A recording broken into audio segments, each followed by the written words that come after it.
Next ടോപ്പിക്കാണ് fertilisation, implantation, പിന്നെ gestation. അങ്ങനെ 3 പോർഷനും കൂടെ ഉണ്ട്. ലാസ്റ്റ് ടോപ്പിക്കാണ് ഈ 3. അതെന്താണെന്ന് നോക്കാം. First fertilisation.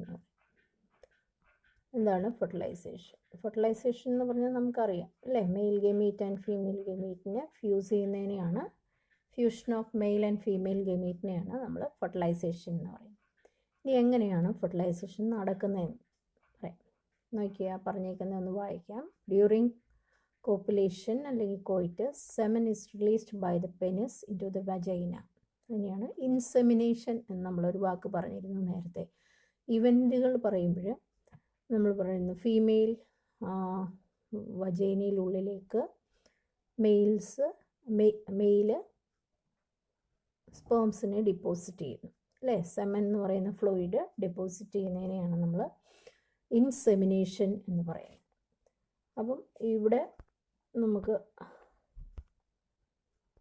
ഈ പടം നിങ്ങൾ നോക്കിയാൽ മനസ്സിലാകും. ഇതാണ് സ്പേംസ്, കണ്ടോ? ഇത് വജൈനയിലുള്ളിലേക്ക് സ്പേംസ് ഡെപ്പോസിറ്റ് ചെയ്യുമ്പോൾ മെയിലിൻ്റെ പെനിസ് വഴി ഇതിനുള്ളിൽ സ്പേംസിനെ ഡെപ്പോസിറ്റ് ചെയ്യും. ആ സ്പേംസ് ഇതുവഴി മൂവ് ചെയ്ത് ഫലോപ്പിയൻ ട്യൂബാണ് കാണിച്ചിരിക്കുന്നത് അല്ലേ. ഫലോപ്പിയൻ ട്യൂബിലേക്ക് പോകുന്നത് കാണിക്കുന്നുണ്ടല്ലോ. ഇത് ഒരു നമ്മൾ നേരത്തെ പറഞ്ഞു, ഇതിൻ്റെ അകത്ത് 200 തൊട്ട് 300 മില്യൺ സ്പേംസ് കാണും. They are motile. അവരിങ്ങനെ മൂവ് ചെയ്ത് ഇവിടേക്ക് എത്തും, ഫലോപ്പിയൻ ട്യൂബിലെത്തും. ഇവിടെ നമ്മൾ നേരത്തെ പറഞ്ഞിരുന്നു ഓവറിയിൽ നിന്നാണ് ഓവം പ്രൊഡ്യൂസ് ചെയ്യുന്നത്. ഇതാണ് ഓവറിയിൽ നിന്ന് ഓവം പ്രൊഡ്യൂസ് ചെയ്യുന്നത്. കണ്ടോ, ഗ്രാഫീൻ ഫോളികൾ പൊട്ടുകയും ഓവുലേഷൻ നടക്കുകയും ഓവം ഇതിലേ വന്ന് ഈ ഒരു ഏരിയയെ നമ്മളൊരു പേര് പറഞ്ഞിരുന്നു, ആംബുലർ ഇസ്തമസ് ജംഗ്ഷൻ എന്ന് പറയും അല്ലേ. ആംബുല ഇസ്തമസ് എന്നൊക്കെ പറഞ്ഞ ഓർമ്മയുണ്ടോ? ഫലോപ്പിയൻ ട്യൂബിൻ്റെ ആ ഭാഗത്തെത്തും. അപ്പോൾ ഇവിടെ ഓവം ഉണ്ടെങ്കിൽ ഇവിടുന്ന് വരുന്ന സ്പേം ട്രാവൽ ചെയ്ത് ഇവിടെ എത്തി ഈ ഭാഗത്ത് വെച്ച് ഫെർട്ടിലൈസേഷൻ കണ്ടുമുട്ടുകയും അങ്ങനെ ഫെർട്ടിലൈസേഷൻ നടക്കുകയും ചെയ്യും. ഈ ഒരു പടം ശ്രദ്ധിച്ചാലും ഇതിൻ്റെ ഒരു എലാബറേറ്റഡ് പടമാണ് കാണിച്ചിരിക്കുന്നത്. ഓവിഡക്റ്റാണ് കാണിച്ചിരിക്കുന്നത്. ഓവിഡക്റ്റിൻ്റെ അകത്ത് ഇത് ഓവം അല്ലെ എഗ്ഗ്, ഇതിൻ്റെ ചുറ്റിനും കാണിച്ചിരിക്കുന്നതാണ് സ്പേംസിൻ്റെ ചുറ്റിനും വന്ന് ഇങ്ങനെ ഇരിക്കും.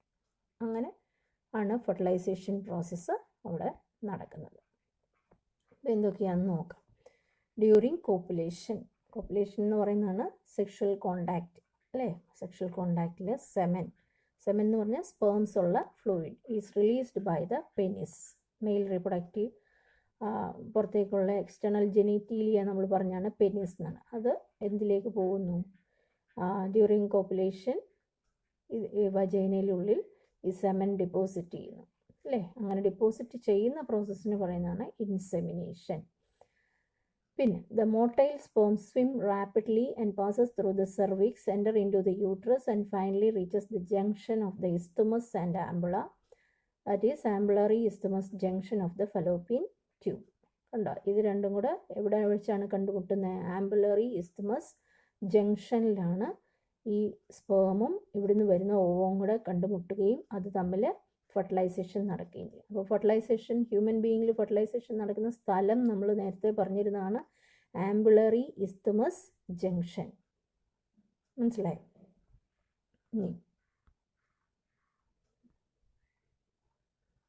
അടുത്തത് ഓവം എവിടെ വെച്ചാണെന്നുള്ളതാണ് വീണ്ടും പറയുകയാണ്. അതായത് ഈ ഓവം ഇതിൻ്റെ അകത്തുനിന്ന് റിലീസ്, ഞാനിപ്പോൾ പറഞ്ഞ കാര്യം തന്നെ വീണ്ടും ഇവിടെ എഴുതിയിരിക്കുന്നതേ ഉള്ളൂ, നിങ്ങൾ ഒന്ന് വായിച്ചിരുന്നാൽ മതി. The reason is why not. ഇവിടെ പറയുന്നത് നോക്കിയേ, the ovum released by the ovary is also transported to the ampullary isthmus junction where fertilisation take place. ഇവിടെയാണ് ഫെർട്ടിലൈസേഷൻ നടക്കുന്നത്. ഇനി ഇവിടെ ഒരു ക്വസ്റ്റ്യൻ ചോദിക്കാം. Fertilisation can only occur if ovum and sperms are transported simultaneously to the ampullary isthmus junction.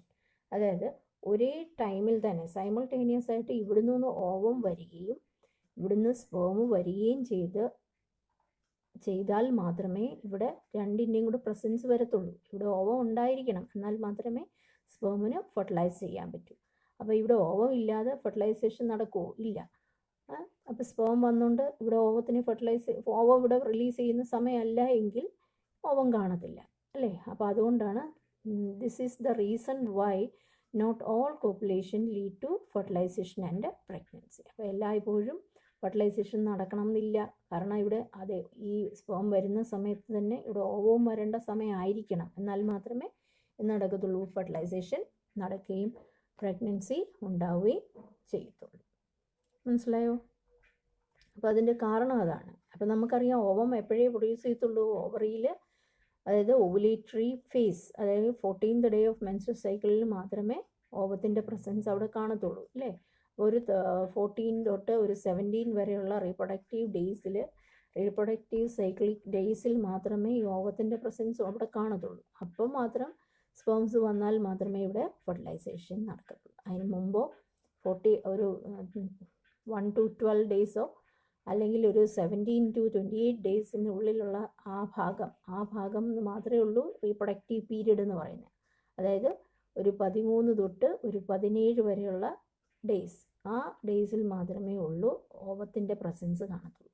ആ സമയത്താണ് insemination എങ്കിൽ മാത്രമേ അവിടെ ഫെർട്ടിലൈസേഷൻ നടക്കാനുള്ള സാധ്യത ഉള്ളൂ. അല്ലാത്തപ്പോൾ ഒന്നും നടക്കത്തില്ല, പ്രഗ്നൻസി അല്ലെ ഫെർട്ടിലൈസേഷൻ നടക്കാൻ സാധ്യത കുറവാണ്. അത് ചിലപ്പം പരീക്ഷയ്ക്ക് ചോദിക്കുക, എന്തുകൊണ്ടാണ് why not all copulation lead to fertilisation and pregnancy. അതിൻ്റെ കാരണം ഇതാണ്, ഇത് രണ്ട് സൈമിൾട്ടേനിയസ് ആയിട്ട് വരണം എന്നുള്ളതാണ് നമ്മൾ പറയേണ്ടത്. ഓവവും ഒരേ ടൈമിൽ വരണം, ഓവം ഉള്ള സമയത്ത് തന്നെ സ്പേമും വന്നിരിക്കണം, എന്നാൽ മാത്രമേ ഫെർട്ടിലൈസേഷൻ നടക്കത്തുള്ളൂ. ഫെർട്ടിലൈസേഷൻ എന്താണെന്നുള്ളത് ഈ പടം ശ്രദ്ധിച്ചു പോവുക. ഈ പടം നമ്മുടെ ടെക്സ്റ്റിലുമുണ്ട്. ഇത് പരീക്ഷയ്ക്ക് എപ്പോഴും ഈ പടം ലേബൽ ചെയ്യാനൊക്കെ ആയിട്ട് പലപ്പോഴും ചോദിക്കാറുണ്ട്. അത് ഒന്ന് ഓർത്തിരുന്നാൽ മതി.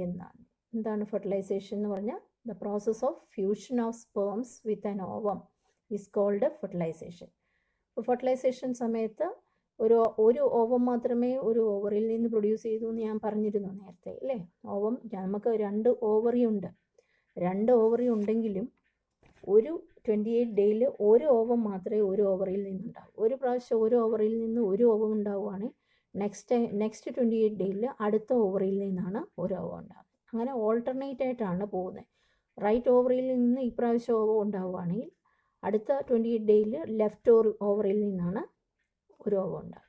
അപ്പോൾ നോർമൽ കേസിൽ, നോർമലായിട്ടുള്ള ഒരു ഹെൽത്തി ലേഡിയിലാണ് അങ്ങനെ പറയുന്നത്. പക്ഷേ ചില സമയങ്ങളിൽ ചില ആളുകളിൽ 2 ഓവറിൽ നിന്നും 2 ഓവവും ഉണ്ടാകാം. ചില മാസങ്ങളിൽ 2 ഓവറിൽ നിന്ന് ഓവം ഉണ്ടാവത്തുമില്ല, അങ്ങനെയും വരാം. അപ്പോൾ അതെല്ലാം ഇറഗുലാരിറ്റി കൊണ്ട് ചിലപ്പം വരുന്നതായിരിക്കും. അല്ലാതെ ഉള്ള കേസിൽ ഒരു ഓവറിൽ നിന്ന് ഒരു ഓവം അറ്റ് എ ടൈം, ഒരു റീപ്രൊഡക്റ്റീവ് സൈക്കിളിൽ ഒരു ഓവം മാത്രമേ ഉണ്ടാകില്ല. ആ ഓവം ഉണ്ടാകുന്ന ടൈമെന്ന് നമുക്കറിയാം, എപ്പോഴേ ഉള്ളൂ, ഓവുലേഷൻ നടക്കുന്ന സമയത്ത് മാത്രമേ ഉള്ളൂ. 14th day of the reproductive സൈക്കിളിൽ മാത്രമേ ഓവം പ്രൊഡ്യൂസ് ചെയ്യുന്നുള്ളൂ. മനസ്സിലായി? ഇനി എന്താണ് നടക്കുന്നത്, ഫെർട്ടിലൈസേഷനിൽ എന്താണ് നടക്കുന്നതെന്ന് നോക്കാം. അപ്പം ഞാൻ ഇത് ഫെർട്ടിലൈസേഷൻ നടക്കുന്ന സമയത്ത് ഓവത്തിൻ്റെ ചുറ്റും നമുക്കറിയാം ഫോളിക്കിൾ സെൽസ്, സോണ പെലൂസിഡ എന്നൊക്കെ പറയുന്ന സെല്ലുകളെല്ലാം നിറഞ്ഞ് ഇങ്ങനെ ഇരിക്കുക. പിന്നെ ഒരു ഗ്രൂപ്പ് ഓഫ് സെൽസാണ് കൊറോണ റേഡിയേറ്റ. ഇതിന് 2-3 ലെയേഴ്സാണ്. ഈ ആദ്യത്തെ ലെയറിന് ഈ പച്ച കളറിൽ കാണുന്ന ലെയർ ആണ് സോണ പെലൂസിഡ എന്ന്. ഇത് ഓവത്തിൻ്റെ പുറത്തൊരു പ്ലാസ്മ മെംബ്രെയിൻ, അതിൻ്റെ പുറത്താണ് ഈ സോണ പെലൂസിഡ എന്ന് പറയുന്ന ലെയർ. അതിൻ്റെ പുറത്തായിട്ടാണ് എന്തിരിക്കുന്നത്, കൊറോണ റേഡിയേറ്റ എന്ന് പറയുന്ന ഒരു കൂട്ടം ചെതറിക്കിടക്കുന്ന സെൽസ്. അപ്പോൾ ഇത് നമ്മൾ കണ്ടു കഴിഞ്ഞാൽ ഇങ്ങനൊരു ബോൾ പോലെ ഇരിക്കും അല്ലേ. ഒരു ബോൾ പോലെ ഇതിൻ്റെ പുറത്തെല്ലാം ഇങ്ങനെ സെൽസ് എല്ലാം നിറഞ്ഞിരിക്കുമ്പോൾ ഇങ്ങനെ പഞ്ഞി പോലെ ഇരിക്കുന്ന ഒരു ബോൾ പോലെയാണ് കാണുന്നത്. അപ്പം ഈ സെല്ലുകളെയെല്ലാം തുളച്ച് വേണം ഈ സ്പേമിന് ഉള്ളിൽ എൻ്റർ ചെയ്യാൻ. അപ്പോൾ ഈ പ്രോസസ്സ് എങ്ങനെയാണ് നടക്കുന്നതെന്ന് ചോദിച്ചു കഴിഞ്ഞാൽ, നമ്മൾ നേരത്തെ പറഞ്ഞ ആകെ ഉള്ള ഒരു ഓവം മാത്രമേ ഉള്ളൂ അല്ലേ. ഒരു ഓവം മാത്രമേ നമ്മുടെ ഓവറിക്കകത്തുനിന്ന് പ്രൊഡ്യൂസ് ചെയ്യുന്നുള്ളൂ. ആ സമയത്താണ് ഇൻസെമിനേഷൻ നടക്കുക. ഈ ഇൻസെമിനേഷൻ്റെ അകത്ത് എത്രയോ മില്യൺസ് ഓഫ് സ്പേംസ് ആണ് ഈ ഓവത്തിൻ്റെ ചുറ്റിനും വരുന്നത്. ഇതിപ്പോൾ 2-3 എണ്ണേ കാണിച്ചിട്ടുള്ളൂ, പക്ഷേ ധാരാളം സ്പേംസ് ഇതിൻ്റെ ചുറ്റിനും വരും. എല്ലാവരും വന്ന് ഇവിടെ നോക്കി നിൽക്കും. പക്ഷേ ഒരാളെ മാത്രമേ ഈ ഓവത്തിന് ഫ്യൂസ് ചെയ്യാൻ പറ്റത്തുള്ളൂ, ഓവവുമായിട്ട് ഫ്യൂസ് ചെയ്യാൻ പറ്റും. ഇനി ഈ സ്പേംസ് വരുന്നതിൻ്റെ അകത്ത് ഈ 200 to 300 മില്യൺസ് ഓഫ് സ്പേംസ് വരുമ്പോൾ ആ സ്പേംസിന് എല്ലാവർക്കും ചിലപ്പോൾ ഈ ഓവത്തിൻ്റെ അടുക്ക് എത്തിച്ചേരാനും പറ്റണം എന്നില്ല. വരുന്നവരിൽ കുറേ ആൾക്കാർ ഓടി വന്നിട്ട് നിൽക്കും. അതിലാരാണ് ഫസ്റ്റിൽ വന്ന് ഈ ഓവത്തിൻ്റെ ഭിത്തിയിൽ ടച്ച് ചെയ്യുന്നത്, ഫസ്റ്റ് ടച്ച് ചെയ്യുമ്പോൾ ഈ ഓവത്തിൻ്റെ പ്ലാസ്മ മെംബ്രെയിനിൽ ചില ചേഞ്ചസ് ഉണ്ടാകും. പ്ലാസ്മ മെംബ്രെയിൻ സ്ലൈറ്റ്ലി എലിവേറ്റ്, അതിങ്ങനെ പുറത്തേക്ക് ഇങ്ങനെ ഒന്ന് തള്ളിയിട്ട് പ്ലാസ്മ മെംബ്രെയിൻ വെളിയിലേക്ക് എലിവേറ്റ് ചെയ്തിട്ട് ഇതിൻ്റെ അകത്ത് ഒരു പ്രത്യേകതരം സൈറ്റോപ്ലാസ്മിക് ഗ്രാന്യൂൾസ് ഇതിൻ്റെ ചുറ്റിനും വന്ന് നിറയുകയും അങ്ങനെ അവിടെ ഒരു തിക്ക് ലെയർ ഫോം ചെയ്യുകയും ചെയ്യും. എപ്പോഴാണ് ഇത് സംഭവിക്കുന്നത്? എപ്പോഴാണോ ഒരു സ്പേം വന്ന് ഫസ്റ്റ് ഇതിനെ ടച്ച് ചെയ്യുമ്പോൾ ഇതിൻ്റെ plasma membrane elevates and the cytoplasmic granules get filled, ഇതിൻ്റെ അകത്ത് ഫില്ല് ചെയ്യും. അങ്ങനെ ഫില്ല് ചെയ്ത് കഴിയുമ്പോൾ അതൊരു മെംബ്രെയിനായിട്ട് ആക്ട് ചെയ്യും. ഒരു മെംബ്രെയിനായിട്ട് ആ സൈറ്റോപ്ലാസ്മിക് ഗ്രാന്യൂൾസ് ചേർന്ന് ഒരു തിക്ക് വാൾ പോലെ അവിടെ ഉണ്ടാവും. ആ തിക്ക് വാളിന് പറയുന്ന പേരാണ് ഫെർട്ടിലൈസേഷൻ മെംബ്രെയിൻ എന്ന് പറയും. അങ്ങനെ ഫെർട്ടിലൈസേഷൻ മെംബ്രെയിൻ ഉണ്ടായി കഴിയുമ്പോഴാണ് നമ്മൾ പറഞ്ഞിരുന്നു ഈ ഓവം എന്ന് പറയുന്നത് ഏത് അവസ്ഥയിലിരിക്കുന്നതാണ്? സെക്കൻഡറി ഊസൈറ്റിൻ്റെ രൂപത്തിലാണ് ഇരിക്കുന്നത്. ഞാൻ നേരത്തെ ഓർക്കുന്നുണ്ടോ, കഴിഞ്ഞ ദിവസം മിയോട്ടിക് ഡിവിഷൻ പറഞ്ഞപ്പം ഫസ്റ്റ് മിയോസിസ് മാത്രമേ നടക്കുന്നുള്ളൂ. എപ്പോഴാണോ ഒരു സ്പേം വന്ന് ഓവത്തിനെ, അതായത് സെക്കൻഡറി ഊസൈറ്റിനെ ടച്ച് ചെയ്യുമ്പോൾ മാത്രമേ ഈ ഓവത്തിൽ എന്ത് നടക്കും? സെക്കൻഡ് മിയോസിസ് നടക്കും. അപ്പോൾ ഇത് സ്പേം വന്ന് ഇവിടെ ടച്ച് ചെയ്യുമ്പോഴാണ് സെക്കൻഡ് മിയോസിസ് നടക്കുകയും സെക്കൻഡ് പോളാർ ബോഡിയും ഊറ്റഡ് എന്ന് പറയുന്ന ഓവവും ഉണ്ടാവുന്നതെന്ന് ഞാൻ നേരത്തെ ഒന്ന് പറഞ്ഞിരുന്നു. അപ്പോൾ അത് ഇവിടെ വെച്ച് നടക്കും. എപ്പോഴാണ് ഇത് നടക്കുന്നത്? When A sperm comes and attach on the cytoplasm, അല്ലെങ്കിൽ പ്ലാസ്മ മെംബ്രെയിൻ. പുറത്ത് സോണ പെലൂസിഡ അല്ലെ പ്ലാസ്മ മെംബ്രെയിനിൽ വന്ന് അറ്റാച്ച് ചെയ്യുമ്പോൾ ആണ് സെക്കൻഡ് മിയോസിസ് കംപ്ലീറ്റ് ചെയ്യുന്നത്. അതോടൊപ്പം തന്നെ ഈ ഓവത്തിൻ്റെ ചുറ്റിന് ഒരു ഫെർട്ടിലൈസേഷൻ മെംബ്രെയിൻ അവിടെ ഉണ്ടാകുകയും അങ്ങനെ ഒരു മെംബ്രെയിൻ ഉണ്ടായിക്കഴിഞ്ഞാൽ മറ്റൊരു സ്പേമിനെയും ഇത് അകത്തേക്ക് വിടാൻ സമ്മതിക്കത്തില്ല. ആ ഒരു ഫെർട്ടിലൈസേഷൻ മെംബ്രെയിൻ ഇവിടെ ഡെവലപ്പ് ചെയ്താൽ which prevent the further entry of sperm. Further entry എന്ന് പറഞ്ഞാൽ മറ്റൊരു സ്പേമിനെ അകത്തേക്ക് കയറ്റി വിടില്ല, ഒരാളിനെ മാത്രമേ ഇതിലേക്ക് കടത്തി വിടാത്തുള്ളൂ.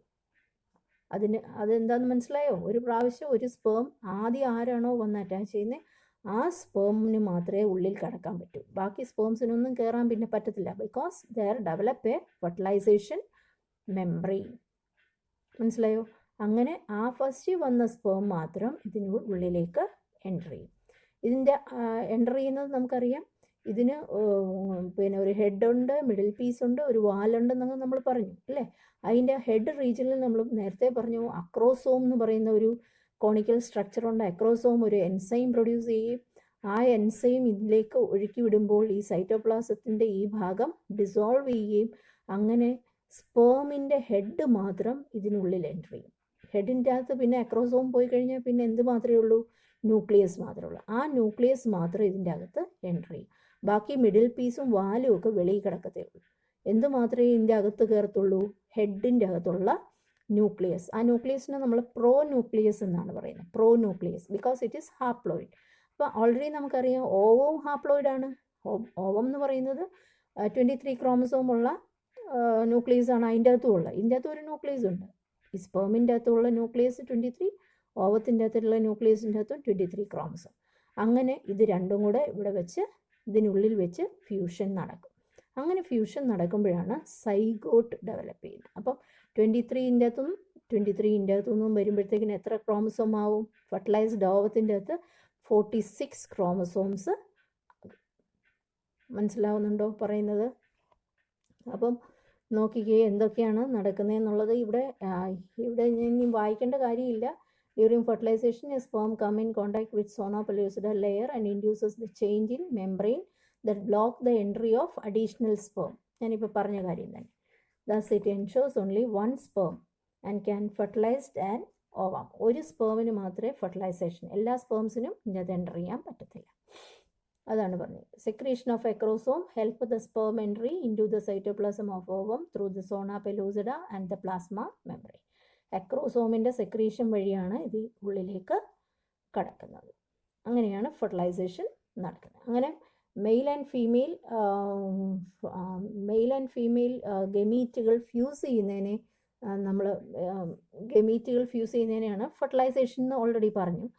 ഇനി മെയിൽ പ്രോന്യൂക്ലിയസും ഫീമെയിലിൻ്റെ ഓവത്തിലെ പ്രോന്യൂക്ലിയസും കൂടി ഫ്യൂസ് ചെയ്യുന്നതിനെ പറയുന്നതാണ്, ന്യൂക്ലിയസുകൾ തമ്മിൽ ഫ്യൂസ് ചെയ്യുന്നതിനെ പറയുന്നതാണ് സിൻഗമി എന്ന് പറയും. Syngamy SYNGAMY, syngamy, fusion of nucleus. അതും കൂടെ നോക്കിക്കോണം. ഇത്രയാണ്. ഇനി ഇത് ഫെർട്ടിലൈസേഷൻ തന്നെ ഒന്നുകൂടെ അത് കാണിച്ചേക്കുന്നതേ ഉള്ളൂ. The entry of sperm induces the completion of second meiotic division and second polar body is released. ആദ്യം സ്പേം വന്ന് ടച്ച് ചെയ്യുമ്പോൾ നമ്മൾ നേരത്തെ oogenesis പറഞ്ഞ ഓർമ്മയുണ്ടല്ലോ. oogenesis primary oocyte first meiotic division നടക്കുന്നു അല്ലേ. വെറുതെ ഡിവൈഡ് ചെയ്തിട്ട് പ്രൈമറി എന്തൊക്കെയാണ് ഉണ്ടാകുന്നത്? ഫസ്റ്റ് മിയോസിസിൽ നമ്മൾ ഇങ്ങനെ 2 മൈറ്റോട്ടിക് ഡിവിഷൻ നടന്നു കഴിയുമ്പോൾ നമുക്ക് 2 സെല്ലുണ്ടാവുന്നു എന്ന് പറഞ്ഞു. അതിലൊന്ന് വലിയ സെല്ലും ഒന്ന് ചെറിയ സെല്ലും ഉണ്ടാവും അല്ലേ. ഇതാണ് പ്രൈമറി ഊസൈറ്റ്. പിന്നെ 2ആയിട്ട് ഡിവൈഡ് ചെയ്യുന്നു. അങ്ങനെ ഈ സെക്കൻഡ് ഡിവിഷൻ നടക്കുമ്പോൾ ഫസ്റ്റിലുണ്ടാകുന്ന സെല്ലിനെയാണ് സെക്കൻഡറി ഊസൈറ്റ് എന്ന് പറയുന്നു. ഇത് നമ്മൾ first polar body.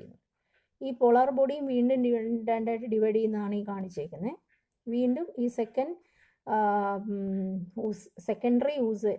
Primary oocyte വീണ്ടും ഡിവൈഡ് ചെയ്തിട്ട് എന്താകുന്നു?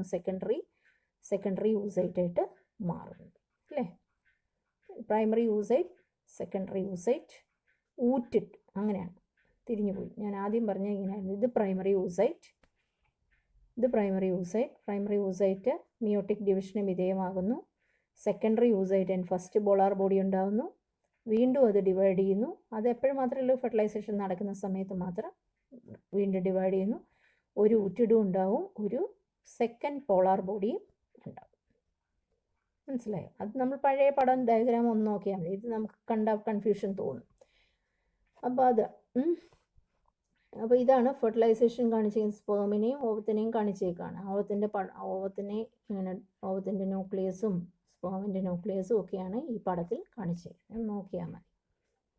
അങ്ങനെ the haploid nucleuses of sperm and ovum fuses to form diploid zygote. കണ്ടോ, 46 ക്രോമസോമുള്ള, ഇതിൻ്റെ അകത്ത് 23, ഇതിൻ്റെ അകത്ത് 23 കൂടി ചേർന്നിട്ട് 46 ക്രോമസോമുള്ള സെല്ല് ഉണ്ടാവും.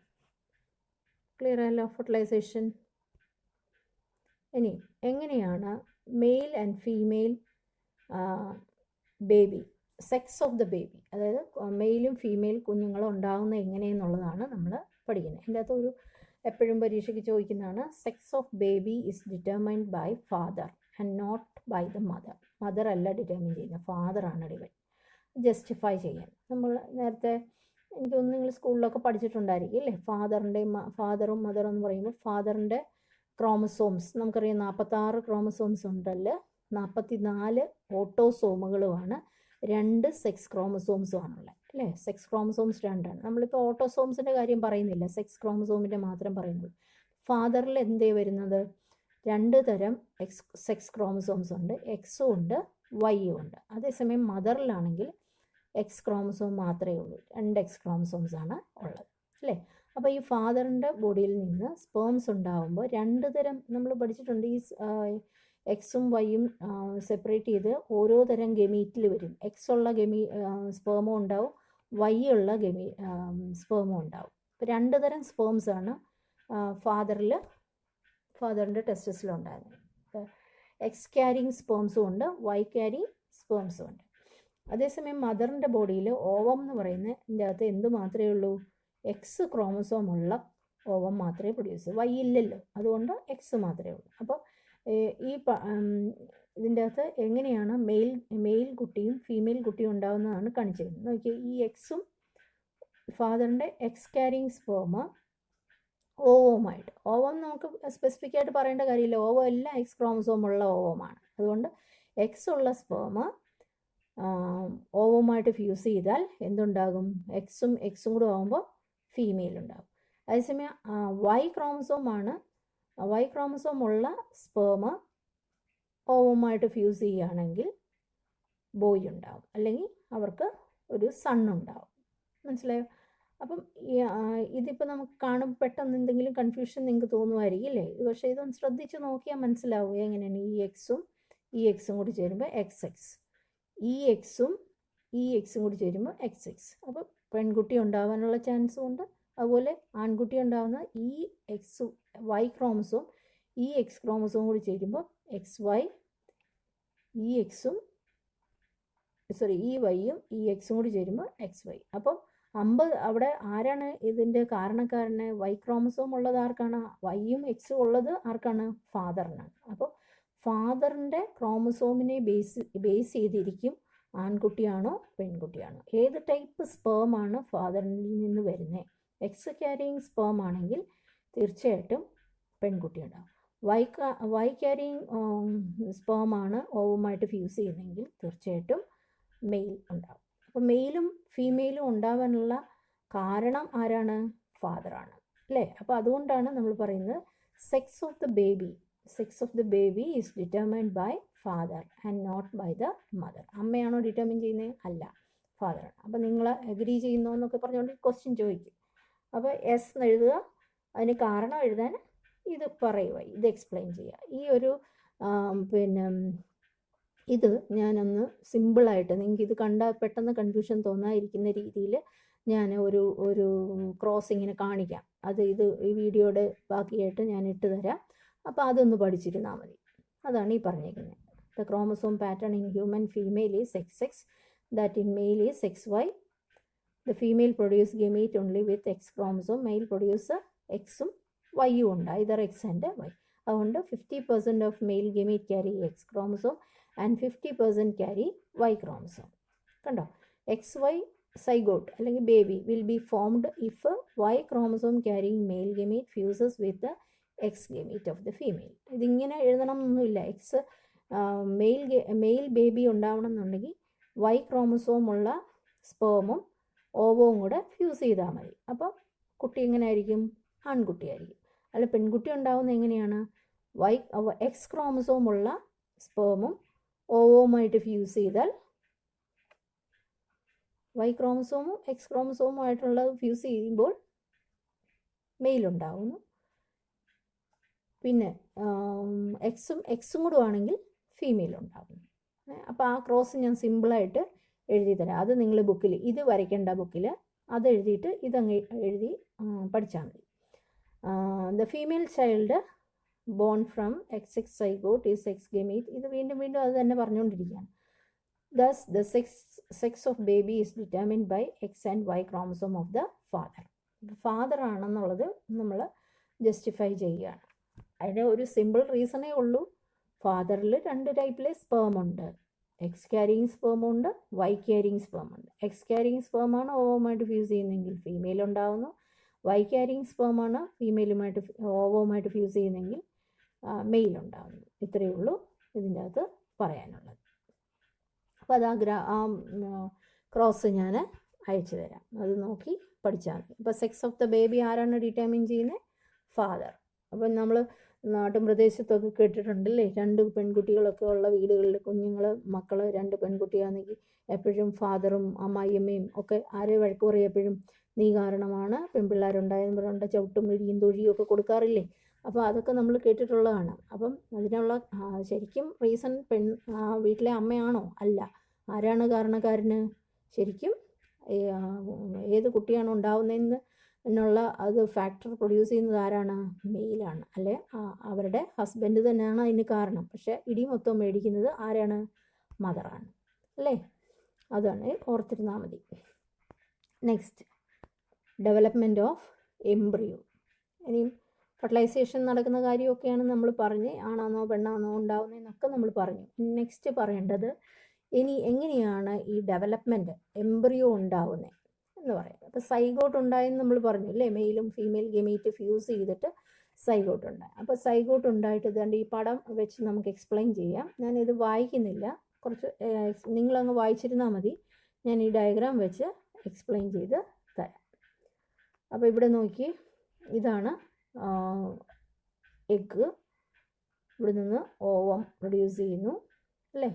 ആ ഓവം ഇവിടെ നിന്ന് മൂവ് ചെയ്ത് ഇങ്ങോട്ട് വരുന്നു.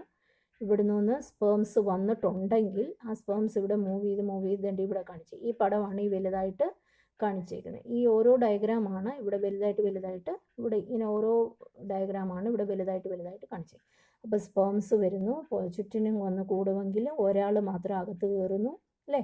അപ്പോൾ ഈ സ്പേമിൻ്റെ ഹെഡ് മാത്രം എൻ്റർ ചെയ്യുന്നു. ഈ ന്യൂക്ലിയസും കൂടി ഫ്യൂസ് ചെയ്ത് എന്തുണ്ടാകുന്നു, സൈഗോട്ട് ഡെവലപ്പ് ചെയ്യുന്നു. സൈഗോട്ടിന് ശേഷം നെക്സ്റ്റ് പ്രോസസ്സാണ് ക്ലീവേജ് എന്ന് പറയുന്നത്. ക്ലീവേജ് എന്ന് പറഞ്ഞാൽ സൈഗോട്ട് ഡിവൈഡ് ചെയ്യുകയാണ് അല്ലേ. സൈഗോട്ട് ആദ്യം 2 ഡിവൈഡ് ചെയ്യും, പിന്നെ 4 ഡിവൈഡ് ചെയ്യും, പിന്നെ 8 ഡിവൈഡ് ചെയ്യും. അങ്ങനെ ഡിവൈഡ് ചെയ്ത് എന്താകുന്നു, ഒരു ഗ്രൂപ്പ് ഓഫ് സെൽസ് ആയിട്ട് മാറുന്നു. അപ്പോൾ ഒരു കൂട്ടം സെല്ലുകളായിട്ട് മാറുന്നു. ആദ്യം ഫസ്റ്റ് നെടുകയുള്ള ഡിവിഷൻ. ഇപ്പോൾ നമ്മൾ നെടുക ഡിവൈഡ് ചെയ്യുമ്പോൾ 2 പോകും. ഇനി ഇങ്ങനെ കുറുകയും കൂടെ ഡിവൈഡ് ചെയ്യുമ്പോൾ മേളിൽ 2 താഴെ 2, അപ്പോൾ 4 ആവും. 4 വീണ്ടും 4 ഇരട്ടിയാവുമ്പോൾ 8 ആവും. 8 16 ആവും. 16 പിന്നെ 32 ആവും. അങ്ങനെ ഡിവൈഡ് ചെയ്ത് ഉള്ള സ്റ്റേജ്, അതായത് ഈ 16 സെല്ലുടെ സ്റ്റേജിന് നമ്മൾ പറയുന്ന പേരാണ് മോറുല എന്ന് പറയും. 16 സെല്ലുകളായിട്ട് മാറും. ഇനി ഈ ഓരോ ഡിവൈഡ് ചെയ്യുന്ന ഈ സെല്ലുകളെ എല്ലാം വിളിക്കുന്ന പേരാണ് ബ്ലാസ്റ്റോമിയേഴ്സ് എന്ന് വിളിക്കും. ബ്ലാസ്റ്റോമിയേഴ്സ്. അങ്ങനെ divide it forms A ball of cells with 16 cells ഉണ്ടായി കഴിയുമ്പോൾ ആ അവസ്ഥയെ നമ്മൾ മോറുല എന്ന് പറയും. ഈ മോറുല കഴിഞ്ഞിട്ട് നെക്സ്റ്റ് ആണ് അടുത്ത വീണ്ടും ഈ മോറുലയിലുള്ള സെല്ല് വീണ്ടും ഡിവൈഡ് ചെയ്യണം. 16 എന്നുള്ളത് 32 ആവും. വീണ്ടും ഡിവൈഡ് ചെയ്ത് ഇങ്ങനെ പോകും. അപ്പം മോറുല ഡിവൈഡ് ചെയ്തിട്ട് അടുത്ത ഭാഗമാണ് ബ്ലാസ്റ്റുല എന്ന് പറയും. ഇത് ബ്ലാസ്റ്റുല. ആ ബ്ലാസ്റ്റുല എന്ന് പറയുന്ന ഭാഗം എത്തുമ്പോൾ ബ്ലാസ്റ്റുല വരുമ്പോഴത്തേക്ക്, മോറുല കഴിഞ്ഞ് ബ്ലാസ്റ്റുലയിലേക്ക് വരുമ്പോഴത്തേക്കിന് ഈ കോശങ്ങളെല്ലാം ഒന്ന് അറേഞ്ച് ചെയ്യും. ഇങ്ങനെ ആദ്യം ഇതിൻ്റെ ചുറ്റിനും ഇങ്ങനെ വട്ടത്തിൽ വന്ന് നിന്നിട്ട് ഇതൊരു ബോൾ പോലെയാണ് ഇരിക്കുന്നത്. ക്രോസ് സെക്ഷനാണ് ഈ കാണിച്ചിരിക്കുന്നത്. ഇതിൻ്റെ ചുറ്റിനും റൗണ്ടിൽ ഒരു കൂട്ടം കോശങ്ങൾ വരും. പിന്നെ കുറേ കോശങ്ങൾ ഇങ്ങനെ ഒരു സ്ഥലത്ത് ഇങ്ങനെ കോൺസെൻട്രേറ്റ് ചെയ്ത് കാണും. ഇതിനെയാണ് ബ്ലാസ്റ്റോസിസ്റ്റ് എന്ന് പറയുന്നത്. ബ്ലാസ്റ്റുലയെയാണ് ബ്ലാസ്റ്റോസിസ്റ്റ് എന്ന് പറയുന്നത്. അപ്പോൾ ഈ ബ്ലാസ്റ്റോസിസ്റ്റ് ആണ് എന്ത് ചെയ്യുന്നത്, അതാണ് ഇത് കഴിഞ്ഞിട്ട് ഈ ഭാഗം കഴിഞ്ഞ് ബ്ലാസ്റ്റോസിസ്റ്റ് ആയി കഴിയുമ്പോഴാണ് ബ്ലാസ്റ്റോസിസ്റ്റ് യൂട്രൈൻ്റെ ഭിത്തിയിൽ അറ്റാച്ച് ചെയ്യുന്നത്. ബ്ലാസ്റ്റോസിസ്റ്റാണ് ഇംപ്ലാന്റേഷൻ നടക്കുന്നത്. മനസ്സിലായല്ലോ. അപ്പോൾ അതാണ് ഇവിടെ പറഞ്ഞിരിക്കുന്നത്. ക്ലീവേജ് നടക്കുന്നു. 2, 4, 8, 16 പോലുള്ള സെല്ലുകൾ ഉണ്ടാകുന്നു. അതിനെ ബ്ലാസ്റ്റോമിയേഴ്സ് എന്ന് പറയുന്നു. 8 തൊട്ട് 16 വരെയുള്ള സെല്ലിനെ മോറുല എന്ന് പറയുന്നു. വീണ്ടും അത് ഡിവൈഡ് ചെയ്തിട്ട് ബ്ലാസ്റ്റോസിസ്റ്റായിട്ട് മാറുന്നു.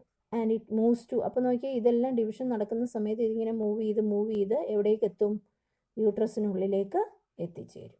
ഇനി യൂട്രസിനുള്ളിൽ വന്നിട്ട് എന്താണ് നടക്കുന്നതെന്ന് നമുക്ക് നോക്കാം.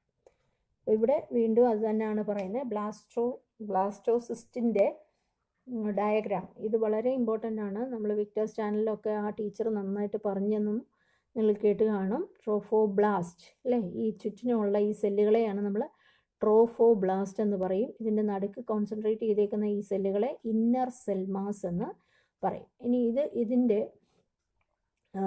ഇതിൻ്റെ പ്രത്യേകതകൾ എന്താണെന്ന് വളരെ ഇമ്പോർട്ടൻ്റ് ആണ്. ഇതെന്തായിട്ട് ഡെവലപ്പ് ചെയ്യുന്നു എന്നുള്ളത് ഇമ്പോർട്ടൻ്റ് ആണ്.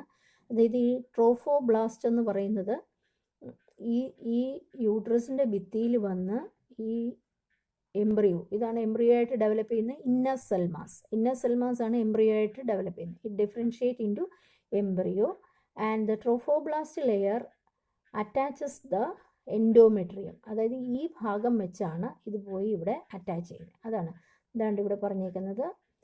The trophoblast layer then gets attached to the endometrium and inner cell mass get differentiated as the embryo. അപ്പം ഇവിടെ അറ്റാച്ച് ചെയ്യാനുള്ള ചില സ്ട്രക്ചേഴ്സ് ഡെവലപ്പ് ചെയ്യുക എന്നുള്ളതാണ് ഈ ട്രോഫോബ്ലാസ്റ്റിൻ്റെ function. Trophoblast help in the attachment of embryo on the uterine wall and inner cell mass will differentiate into embryo. ഈ ഒരു പടവും പഠിക്കണം. ഇതിൻ്റെ ഭാവി എന്താണ്, ഫെയ്ത്ത് എന്താണെന്ന് പരീക്ഷയ്ക്ക് ചോദിക്കും. അപ്പോൾ ഈ പടം നമുക്ക് പ്രാക്ടിക്കലിനും വളരെ ഇമ്പോർട്ടൻ്റ്. പ്രാക്ടിക്കലിൽ നമ്മൾ സെക്ഷൻ ഓഫ് ഓവറി വരയ്ക്കാവുന്ന കാര്യം ഞാൻ പറഞ്ഞില്ലേ, അതേപോലെ തന്നെ ഈ ബ്ലാസ്റ്റോസിസ്റ്റിൻ്റെ പടം നമ്മൾ സ്ലൈഡ് വെക്കും, മൈക്രോസ്കോപ്പിൽ സ്ലൈഡ് വെച്ചിട്ട് നിങ്ങളോട് പറയും പടം വരച്ച് ലേബൽ ചെയ്യാൻ. അപ്പോൾ അത് ഐഡൻറ്റിഫൈ ചെയ്യുകയും ലേബൽ ചെയ്യുക എന്നുള്ളതാണ് നമ്മുടെ പ്രാക്ടിക്കലിന് ചോദിക്കുന്ന കാര്യം. അപ്പം അങ്ങനെ ഈ ബ്ലാസ്റ്റോസിസ്റ്റ് ഇതിൽ വന്ന് യൂട്രൈൻ ഭിത്തിയിൽ അറ്റാച്ച് ചെയ്യുന്നതിനെ പറയുന്നതാണ് ഇംപ്ലാന്റേഷൻ എന്ന് പറയും. അങ്ങനെ ഈ ബ്ലാസ്റ്റോസിസ്റ്റിൻ്റെ അവസ്ഥയിൽ ഇത് വന്ന് ഇവിടെ യൂട്രസിൻ്റെ ഭിത്തിയിൽ ഇംപ്ലാന്റ് ചെയ്യുന്നതിന് പറയുന്നതാണ് ഇംപ്ലാന്റേഷൻ. കണ്ടോ? After attachment the uterine cell divide rapidly and covers the blastocyst. As A result the blastocyst become embedded in the endometrium of the uterus. ഇതിന് ഈ യൂട്രസിൻ്റെ ഭിത്തിയിൽ ഇത് ഉള്ളിലേക്ക് ഇങ്ങനെ തിരികെ കയറിയിരുന്നിട്ടാണ് വളരുന്നത്. അങ്ങനെ തിരികെ കയറിയിരുന്ന് അതിൻ്റെ അകത്തുനിന്ന് കുറേ വില്ലൈ ലൈക്ക് സ്ട്രക്ചർ, വില്ലൈ പോലെ നമ്മൾ ഇൻഡസ്ട്രിയിൽ വില്ലൈ പറഞ്ഞില്ലേ, അതേപോലെ വില്ലൈ പോലെയുള്ള സ്ട്രക്ചേഴ്സ് ഇതേന്ന് ഡെവലപ്പ് ചെയ്തിട്ട് ഇതിനുള്ളിലേക്ക് ഇത് വളർന്ന് വേരിറങ്ങി വളരുന്ന പോലെ ഇതിൻ്റെ അകത്തിരുന്ന് വളരും. അങ്ങനെ വളരാൻ തുടങ്ങുന്നതിനെയാണ് ഇംപ്ലാന്റേഷൻ എന്ന് പറയും. അങ്ങനെ ഇംപ്ലാന്റ് ചെയ്യുമ്പോഴാണ് നമ്മൾ എന്താണെന്ന് പറയുന്നു, പ്രഗ്നൻസി ഉണ്ടായി എന്ന് പറയുന്നത്. നെക്സ്റ്റ് ഡെവലപ്മെൻറ്റ് ഓഫ് എംബ്രിയോ പറഞ്ഞേക്കാണ്. ഇപ്പം ഞാൻ പറഞ്ഞ കാര്യങ്ങൾ, ക്ലീവേജ്, ഡിവിഷൻ, ബ്ലാസ്റ്റോമിയസ സെല്ലിനെ പറയുന്ന പേരാണ് മോറില്ല എന്ന് പറയുന്നത്. 16 തൊട്ട് 16 വരെയുള്ള സ്റ്റേജ്. ട്രോഫോബ്ലാസ്റ്റ് എന്ന് പറയുന്നത് എന്താ, outer layer of blastocyst, inner cell mass ആണ് ട്രോഫോബ്ലാസ്റ്റിൻ്റെ അകത്തുനിന്ന് എംബ്രിയോ ആയിട്ട് ഡെവലപ്പ് ചെയ്യാൻ സഹായിക്കുന്നത്. ട്രോഫോബ്ലാസ്റ്റ് വഴി അറ്റാച്ച് ചെയ്യുന്ന ഇന്നർ സെൽമാസ് എംബ്രിയോ ആയിട്ട് വളരും. നെക്സ്റ്റ് നമുക്കറിയാം യൂട്രസിൻ്റെ ഭിത്തിയിൽ അറ്റാച്ച് ചെയ്തിരുന്ന് കുഞ്ഞ് വളരുന്നതാണ് ഈ കാണിച്ചിരിക്കുന്നത്. ഇതാണ് യൂട്രസിൻ്റെ ഉൾഭിത്തിയാണ്. ഇനി ഇതിൻ്റെ അകത്ത് നമ്മൾ നോക്കിയാൽ മതി, ഈ ഇന്നർ സെൽമാസ് ആണ് കണ്ടോ ഇങ്ങനെ വളർന്ന് എംബ്രിയോ ആയിട്ട് മാറുന്നത്. ഈ ട്രോഫോബ്ലാസ്റ്റിൻ്റെ ഭാഗത്തു നിന്ന് വേണ്ടി ഈ ഭാഗത്തേക്ക് ധാരാളം വില്ലൈ ലൈക്ക് സ്ട്രക്ചേഴ്സ്, പ്ലാസെൻ്റൽ വില്ലൈ എന്ന് പറയും. കണ്ടോ, പ്ലാസെൻ്റൽ വില്ലൈകൾ ഇങ്ങനെ ഉള്ളിലേക്ക് ഇങ്ങനെ ഡെവലപ്പ് ചെയ്യും. അതായത് ഈ ഭാഗത്ത് ഈ എംബ്രിയോ എവിടെയാണോ വളരുന്നത് ആ ഭാഗത്ത് ഒരു ടെമ്പററി സ്ട്രക്ചർ ഡെവലപ്പ് ചെയ്യും. ആ ടെമ്പററി സ്ട്രക്ചറിനെയാണ് നമ്മൾ പ്ലാസെൻ്റ എന്ന് പറയുന്നത്. പ്ലാസെൻ്റ എന്ന് പറയും. പ്ലാസെൻ്റയെക്കുറിച്ച് ഇവിടെ പറയുന്നുണ്ട്, നോക്കിക്കേ, ഒന്ന് വായിച്ച് പറയാം, അത് ഇമ്പോർട്ടൻ്റ് ആണ്. After implantation, finger-like projections appear on the trophoblast called chorionic villi. And ഈ വില്ലയ്ക്ക് പറയുന്ന പേരാണ് chorionic villi, which are surrounded by the uterine tissue and maternal blood. അപ്പം ഈ അമ്മയുടെ യൂട്രസിൻ്റെ ഭിത്തിൻ്റെ അകത്തേക്കാണ് വേരിറങ്ങി ഇങ്ങനെ കിളിക്കുകയാണ്. ആ വേരുകളെയാണ് നമ്മൾ, വേരല്ല ശരിക്കും, ആ വില്ലൈ പോലിരിക്കുന്ന സ്ട്രക്ചേഴ്സാണ്, അതിനെയാണ് കോറിയോണിക് വില്ലൈ എന്ന് പറയുന്നത്. അപ്പോൾ യഥാർത്ഥത്തിൽ ഇതിങ്ങനെ ഉള്ളിലേക്ക് ഇറങ്ങിയെങ്കിലും ഈ അമ്മയുടെ യൂട്രൈൻ വോളുമായിട്ട് ഇതിങ്ങനെ പിന്നെ എൻടാങ്കിൾഡ് ചെയ്താണ് ഇരിക്കുന്നത്. അതായത് അമ്മയുടെ ബ്ലഡ് വെസൽസും ഒക്കെ കാണുമല്ലോ അവിടെ, ആ അമ്മയുടെ ബ്ലഡ് വെസലുമായിട്ട് നെറ്റ്വർക്ക് ഫോം ചെയ്യും. അങ്ങനെ നെറ്റ്വർക്കായിട്ടാണ് അവിടെ ഈ കോറിയോണിക് വില്ലൈ അവിടെ ബ്ലഡ് വെസൽസും എല്ലാം കൂടെ ഇങ്ങനെ ഇൻ്റർലോക്ക്ഡായിട്ട് കിടക്കുകയാണ്. The chorionic villi and uterine tissues become interdigitated. അതാണ് ഇങ്ങനെ ഇടയ്ക്കിടയ്ക്ക് നമ്മളിങ്ങനെ കെട്ടുപണഞ്ഞ് കിടക്കുന്നതെന്ന് പറയുന്നത്. Which each other and jointly form the structural and functional unit between developing embryo and maternal body called placenta. എന്താണ് പ്ലാസെൻ്റ എന്ന് ചോദിച്ചാൽ, it is a structural and functional unit between the developing embryo and maternal body. എന്താ maternal body എന്ന് പറഞ്ഞാൽ അമ്മയുടെ ബോഡിയും കുഞ്ഞിൻ്റെ എംബ്രിയോയും തമ്മിൽ ഉള്ള സ്ട്രക്ചറൽ ആൻഡ് ഫങ്ഷണൽ യൂണിറ്റിനെയാണ് നമ്മൾ പ്ലാസെൻ്റ. അപ്പോൾ പ്ലാസെൻ്റ എന്താണെന്ന് ചോദിച്ചാൽ ഇത്ര എഴുതിയാൽ മതി, ഈ ബ്ലാക്ക് ഇതിൽ കാണിച്ചിരിക്കുന്നത് structural and functional unit between developing embryo and the maternal body, അതിനെയാണ് പ്ലാസെൻ്റ എന്ന് പറയുന്നത്. ഇപ്പോൾ ഈ പ്ലാസെൻ്റ വഴിയാണ്, ഇവിടെയാണ് പ്ലാസെൻ്റ വരുന്നത്. എവിടെയാണോ ഈ എംബ്രിയോ അറ്റാച്ച് ചെയ്യുന്നത് ആ ഭാഗത്താണ് പ്ലാസെൻ്റ ഡെവലപ്പ് ചെയ്യുന്നത്. അപ്പോൾ placenta is the physiological connection between maternal and fetal. അത് ഒരു ജൈവൽ പ്രവർത്തനങ്ങൾ, അതായത് ഈ ഒരു ഭാഗത്തൂടിയാണ് കുഞ്ഞിന് വേണ്ട എല്ലാ കാര്യങ്ങളും അങ്ങോട്ടും ഇങ്ങോട്ടും കൈമാറ്റം ചെയ്യുന്നതൊക്കെ ഈ പ്ലാസെൻ്റ വഴിയാണ്. അതൊരു കണക്ഷനാണ്. പിന്നെ placenta is formed from chorion and allantois. അപ്പോൾ കോറിയോൺ, അതായത് ഈ ട്രോഫോബ്ലാസ്റ്റ് നമ്മൾ പറഞ്ഞല്ലോ, ട്രോഫോബ്ലാസ്റ്റിൽ നിന്നുണ്ടാകുന്ന മെംബ്രെയിനുകളുണ്ട്, എക്സ്ട്രാ എംബ്രിയോണിക് മെംബ്രെയിൻ എന്ന് പറയും. അതിലുള്ള മെംബ്രെയിനാണ് ഈ കോറിയോൺ, അലൻഡോയിസ്, ആംനിയോൺ എന്നൊക്കെ പറയുന്നത്. അത് നമ്മുടെ ടെക്സ്റ്റിൽ അങ്ങനെ പറയുന്നില്ല, പക്ഷേ എംബ്രിയോയെ കവർ ചെയ്ത് കാണുന്ന 3 ലെയേഴ്സാണ് എക്സ്ട്രാ എംബ്രിയോണിക് മെംബ്രെയിനുകൾ. ആ എക്സ്ട്രാ എംബ്രിയോണിക് മെംബ്രെയിനെയാണ് ആംനിയോൺ എന്ന് പറയും. ആംനിയോൺ ആണ് ഏറ്റവും അകത്തുള്ള ലെയർ. അതിൻ്റെ പുറത്ത് വരുന്ന 2 ലെയേഴ്സാണ് കോറിയോണും അലൻഡോയിസും. അപ്പോൾ ഈ കോറിയോണും അലൻഡോയിസിൽ നിന്നാണ് ഈ പ്ലാസൻ്റ ഡെവലപ്മെൻറ്റ് നടക്കുന്നതെന്നാണ് പറയുന്നത്. അതുകൊണ്ട് ഹ്യൂമൻ പ്ലാസൻ്റയെ നമ്മൾ കോറിയോ അലൻഡോയിക് പ്ലാസൻ്റ എന്ന് പറയും. എൻട്രൻസിനൊക്കെ ചോദിക്കുന്നതാണ്. നമ്മുടെ ഹ്യൂമൻ പ്ലാസൻ്റ എങ്ങനെ ഡെവലപ്പ് ചെയ്യുന്നതെന്ന് പറയുന്നത് കോറിയോണിൽ നിന്നും അലൻഡോയിസിൽ നിന്നും ഡെവലപ്പ് ചെയ്യുന്നതുകൊണ്ടാണ് കോറിയോ അലൻഡോയിക് പ്ലാസൻ്റ എന്ന് പറയുന്നത്. അപ്പോൾ ഇവിടെ ഉള്ള ഒരു ലെയറിനെ നമ്മൾ ആംനിയോട്ടിക് ലെയർ എന്ന് പറയും. ഈ ആംനിയോട്ടിക് ലെയറിൻ്റെ അകത്ത് ഈ ആംനിയോട്ടിക് ഒരു സഞ്ചി പോലാണ് ഇരിക്കുന്നത്. അതിൻ്റെ അകത്ത് ഒരു ഫ്ലൂയിഡ് ഉണ്ട്, ആംനിയോട്ടിക് ഫ്ലൂയിഡ് എന്ന് പറയും. ആ ഫ്ലൂയിഡിനുള്ളിലാണ് ഈ എംബ്രിയോ ഡെവലപ്പ് ചെയ്യുന്നത്. ഈ എംബ്രിയോയിൽ നിന്ന് നമ്മൾ പഠിച്ചിട്ടുണ്ട് ഒരു കോഡ് ലൈക്ക് ഒരു ത്രെഡ് പോകുന്നുണ്ട് പ്ലാസൻ്റയിലേക്ക്. ആ ത്രെഡിന് പറയുന്ന പേരാണ് അംബിലിക്കൽ കോഡ് എന്ന് പറയും. കണ്ടോ, അംബിലിക്കൽ കോഡ്. ഈ അംബിലിക്കൽ കോഡ് വഴിയാണ് അങ്ങോട്ടും ഇങ്ങോട്ടും അമ്മയുടെ പ്ലാസൻ്റയിൽ നിന്ന് ഫുഡ് പാർട്ടിക്കിൾസ്, അതുപോലെ തന്നെ ഓക്സിജൻ, കാർബൺ ഡൈ ഓക്സൈഡ് അങ്ങോട്ടും ഇങ്ങോട്ടും ഒക്കെ കൈമാറ്റം ചെയ്യുന്നതെല്ലാം ഈ അംബിലിക്കൽ കോഡ് വഴിയാണ്. ഇവിടെ ഇരുന്നാണ് എംബ്രിയോ വളരുന്നത്. അപ്പോൾ ഇത് എന്തിനാണ് ഈ ആംനിയോട്ടിക് ഫ്ലൂയിഡിൻ്റെ അകത്ത് ഇരിക്കുന്നതെന്ന് ചോദിച്ചു കഴിഞ്ഞാൽ, ഇപ്പോൾ ഈ അമ്മയ്ക്കുണ്ടാകുന്ന എക്സ്റ്റേണൽ ഷോക്കുകൾ, ഇഞ്ചുറീസ്, ഇതെല്ലാം നമ്മൾ എവിടെയെങ്കിലും തട്ടുകയോ മുട്ടുകയോ ഒക്കെ ചെയ്യുമ്പോൾ ആ കുഞ്ഞിനെ പിന്നെ ഷോക്കൊന്നും ഏൽക്കാതിരിക്കാൻ വേണ്ടി, അല്ലെ ഇഞ്ചുറീസ് ഒന്നും ഏൽക്കാതിരിക്കാൻ വേണ്ടിയാണ് ഇങ്ങനെ ആംനിയോട്ടിക് ഫ്ലൂയിഡിൻ്റെ അകത്ത് ഈ ബേബി അല്ലെ എംബ്രിയോ വളർന്നുകൊണ്ടേ ഇരിക്കുന്നത്. ഇനി അതുപോലെ ഇത് വളർന്ന ഇതിൻ്റെ അകത്തുകൊണ്ട് ഇങ്ങനെ വളരുകയാണ് അല്ലേ, ആ പീരീഡിനെയാണ് നമ്മൾ ജസ്റ്റേഷൻ പീരീഡ് എന്ന് പറയുന്നത്. നെക്സ്റ്റ് നമുക്ക് അടുത്ത ടോപ്പിക്കിൽ പറയാം. ഇനി ഇത് പ്ലാസൻ്റയുടെ തീർന്നില്ല. പ്ലാസൻ്റയുടെ ഫങ്ഷൻ നമ്മൾ പറഞ്ഞില്ലല്ലോ, അത് പറഞ്ഞിട്ട് പറയാം. പ്ലാസൻ്റ ഞാനിപ്പോൾ പറഞ്ഞു തന്നെ, it supplies nutrients, hormones and antibodies to foetus. അപ്പം അമ്മയുടെ ബോഡിയിലുള്ള ഹോർമോണുകൾ, ആൻറ്റിബോഡീസ്, ഇതെല്ലാം കുഞ്ഞിനും ന്യൂട്രിയൻസും ഒക്കെ സപ്ലൈ ചെയ്യുന്ന പ്ലാസൻ്റ. പ്ലാസൻ്റയുടെ ഫങ്ഷൻ പഠിച്ചു വെച്ചാൽ എന്താണ് placenta, what is the function of placenta, what are the hormones produced from placenta, ഇതെല്ലാം ചോദിക്കുന്നതാണ് പരീക്ഷയ്ക്ക്. അപ്പോൾ ഇതൊക്കെ ഒന്ന് നോക്കി. It act as a barrier between mother and foetus. അമ്മയും കുട്ടിയും തമ്മിലുള്ള ഒരു ബാരിയറായിട്ട് ആക്ട് ചെയ്യുന്നു. It prevent mixing of maternal and foetal blood. ഇപ്പം നമ്മൾ വിചാരിക്കും ഇവിടെ അമ്മയും കുഞ്ഞിൻ്റെയും ബ്ലഡ് ഇവിടെ മിക്സ് ചെയ്യുന്നുണ്ടോ? ഇല്ല. കാരണം എന്തുകൊണ്ടാണെന്ന് ചോദിച്ചാൽ ഈ അമ്മയുടെ ബ്ലഡ് വെസലും ഈ കുഞ്ഞിൻ്റെ ബ്ലഡ് വെസലും കൂടെ ഇൻ്റർമിങ്കിൾ ചെയ്ത് കിടക്കുന്നേ ഉള്ളൂ. അല്ലാതെ അവിടെ ബ്ലഡ് തമ്മിൽ എന്താകുന്നില്ല, മിക്സിങ് നടക്കുന്നില്ല. അങ്ങോട്ടും ഇങ്ങോട്ടും ബ്ലഡ് വെസൽസ് തമ്മിൽ കെട്ടുപിണഞ്ഞ് കിടക്കുക മാത്രമേ ചെയ്യുന്നുള്ളൂ, അല്ലാതെ മിക്സിങ് നടക്കുന്നില്ല. അപ്പോൾ ഡിഫ്യൂഷൻ വഴിയാണ് ഈ ന്യൂട്രിയൻസും കാര്യങ്ങളും ഒക്കെ അങ്ങോട്ടും ഇങ്ങോട്ടും ഒരു ബ്ലഡ് വെസലിൽ നിന്ന് മറ്റേ ബ്ലഡ് വെസലിലേക്ക് ത്രൂ ഡിഫ്യൂഷൻ വഴിയാണ് ഫുഡ് മെറ്റീരിയൽസ് എന്ന് പറയുമ്പോൾ ന്യൂട്രിയൻസ്, ഡൈജസ്റ്റീവ് ന്യൂട്രിയൻസ് മാത്രമേ കുഞ്ഞിന് കൊടുക്കത്തുള്ളൂ. പിന്നെ അതുപോലെ ഓക്സിജൻ, അതുപോലെ കുഞ്ഞിൻ്റെ ബോഡിയിൽ ഉണ്ടാകുന്ന കാർബൺ ഡൈ ഓക്സൈഡും ഒക്കെ അങ്ങോട്ടും ഇങ്ങോട്ടും ഒക്കെ ഈ ത്രൂ ഓൺലി ഡിഫ്യൂഷൻ വഴി മാത്രമേ എക്സ്ചേഞ്ച് നടക്കത്തുള്ളൂ. ആൻഡ് അതുപോലെ തന്നെ ഈ കുഞ്ഞിൻ്റെ ബോഡിയിൽ ഉണ്ടാകുന്ന നൈട്രോജീനസ് വേസ്റ്റുകളെയും ഇതുവഴിയാണ്, പ്ലാസൻ്റ വഴിയാണ് എലിമിനേറ്റ് ചെയ്യുന്നത്.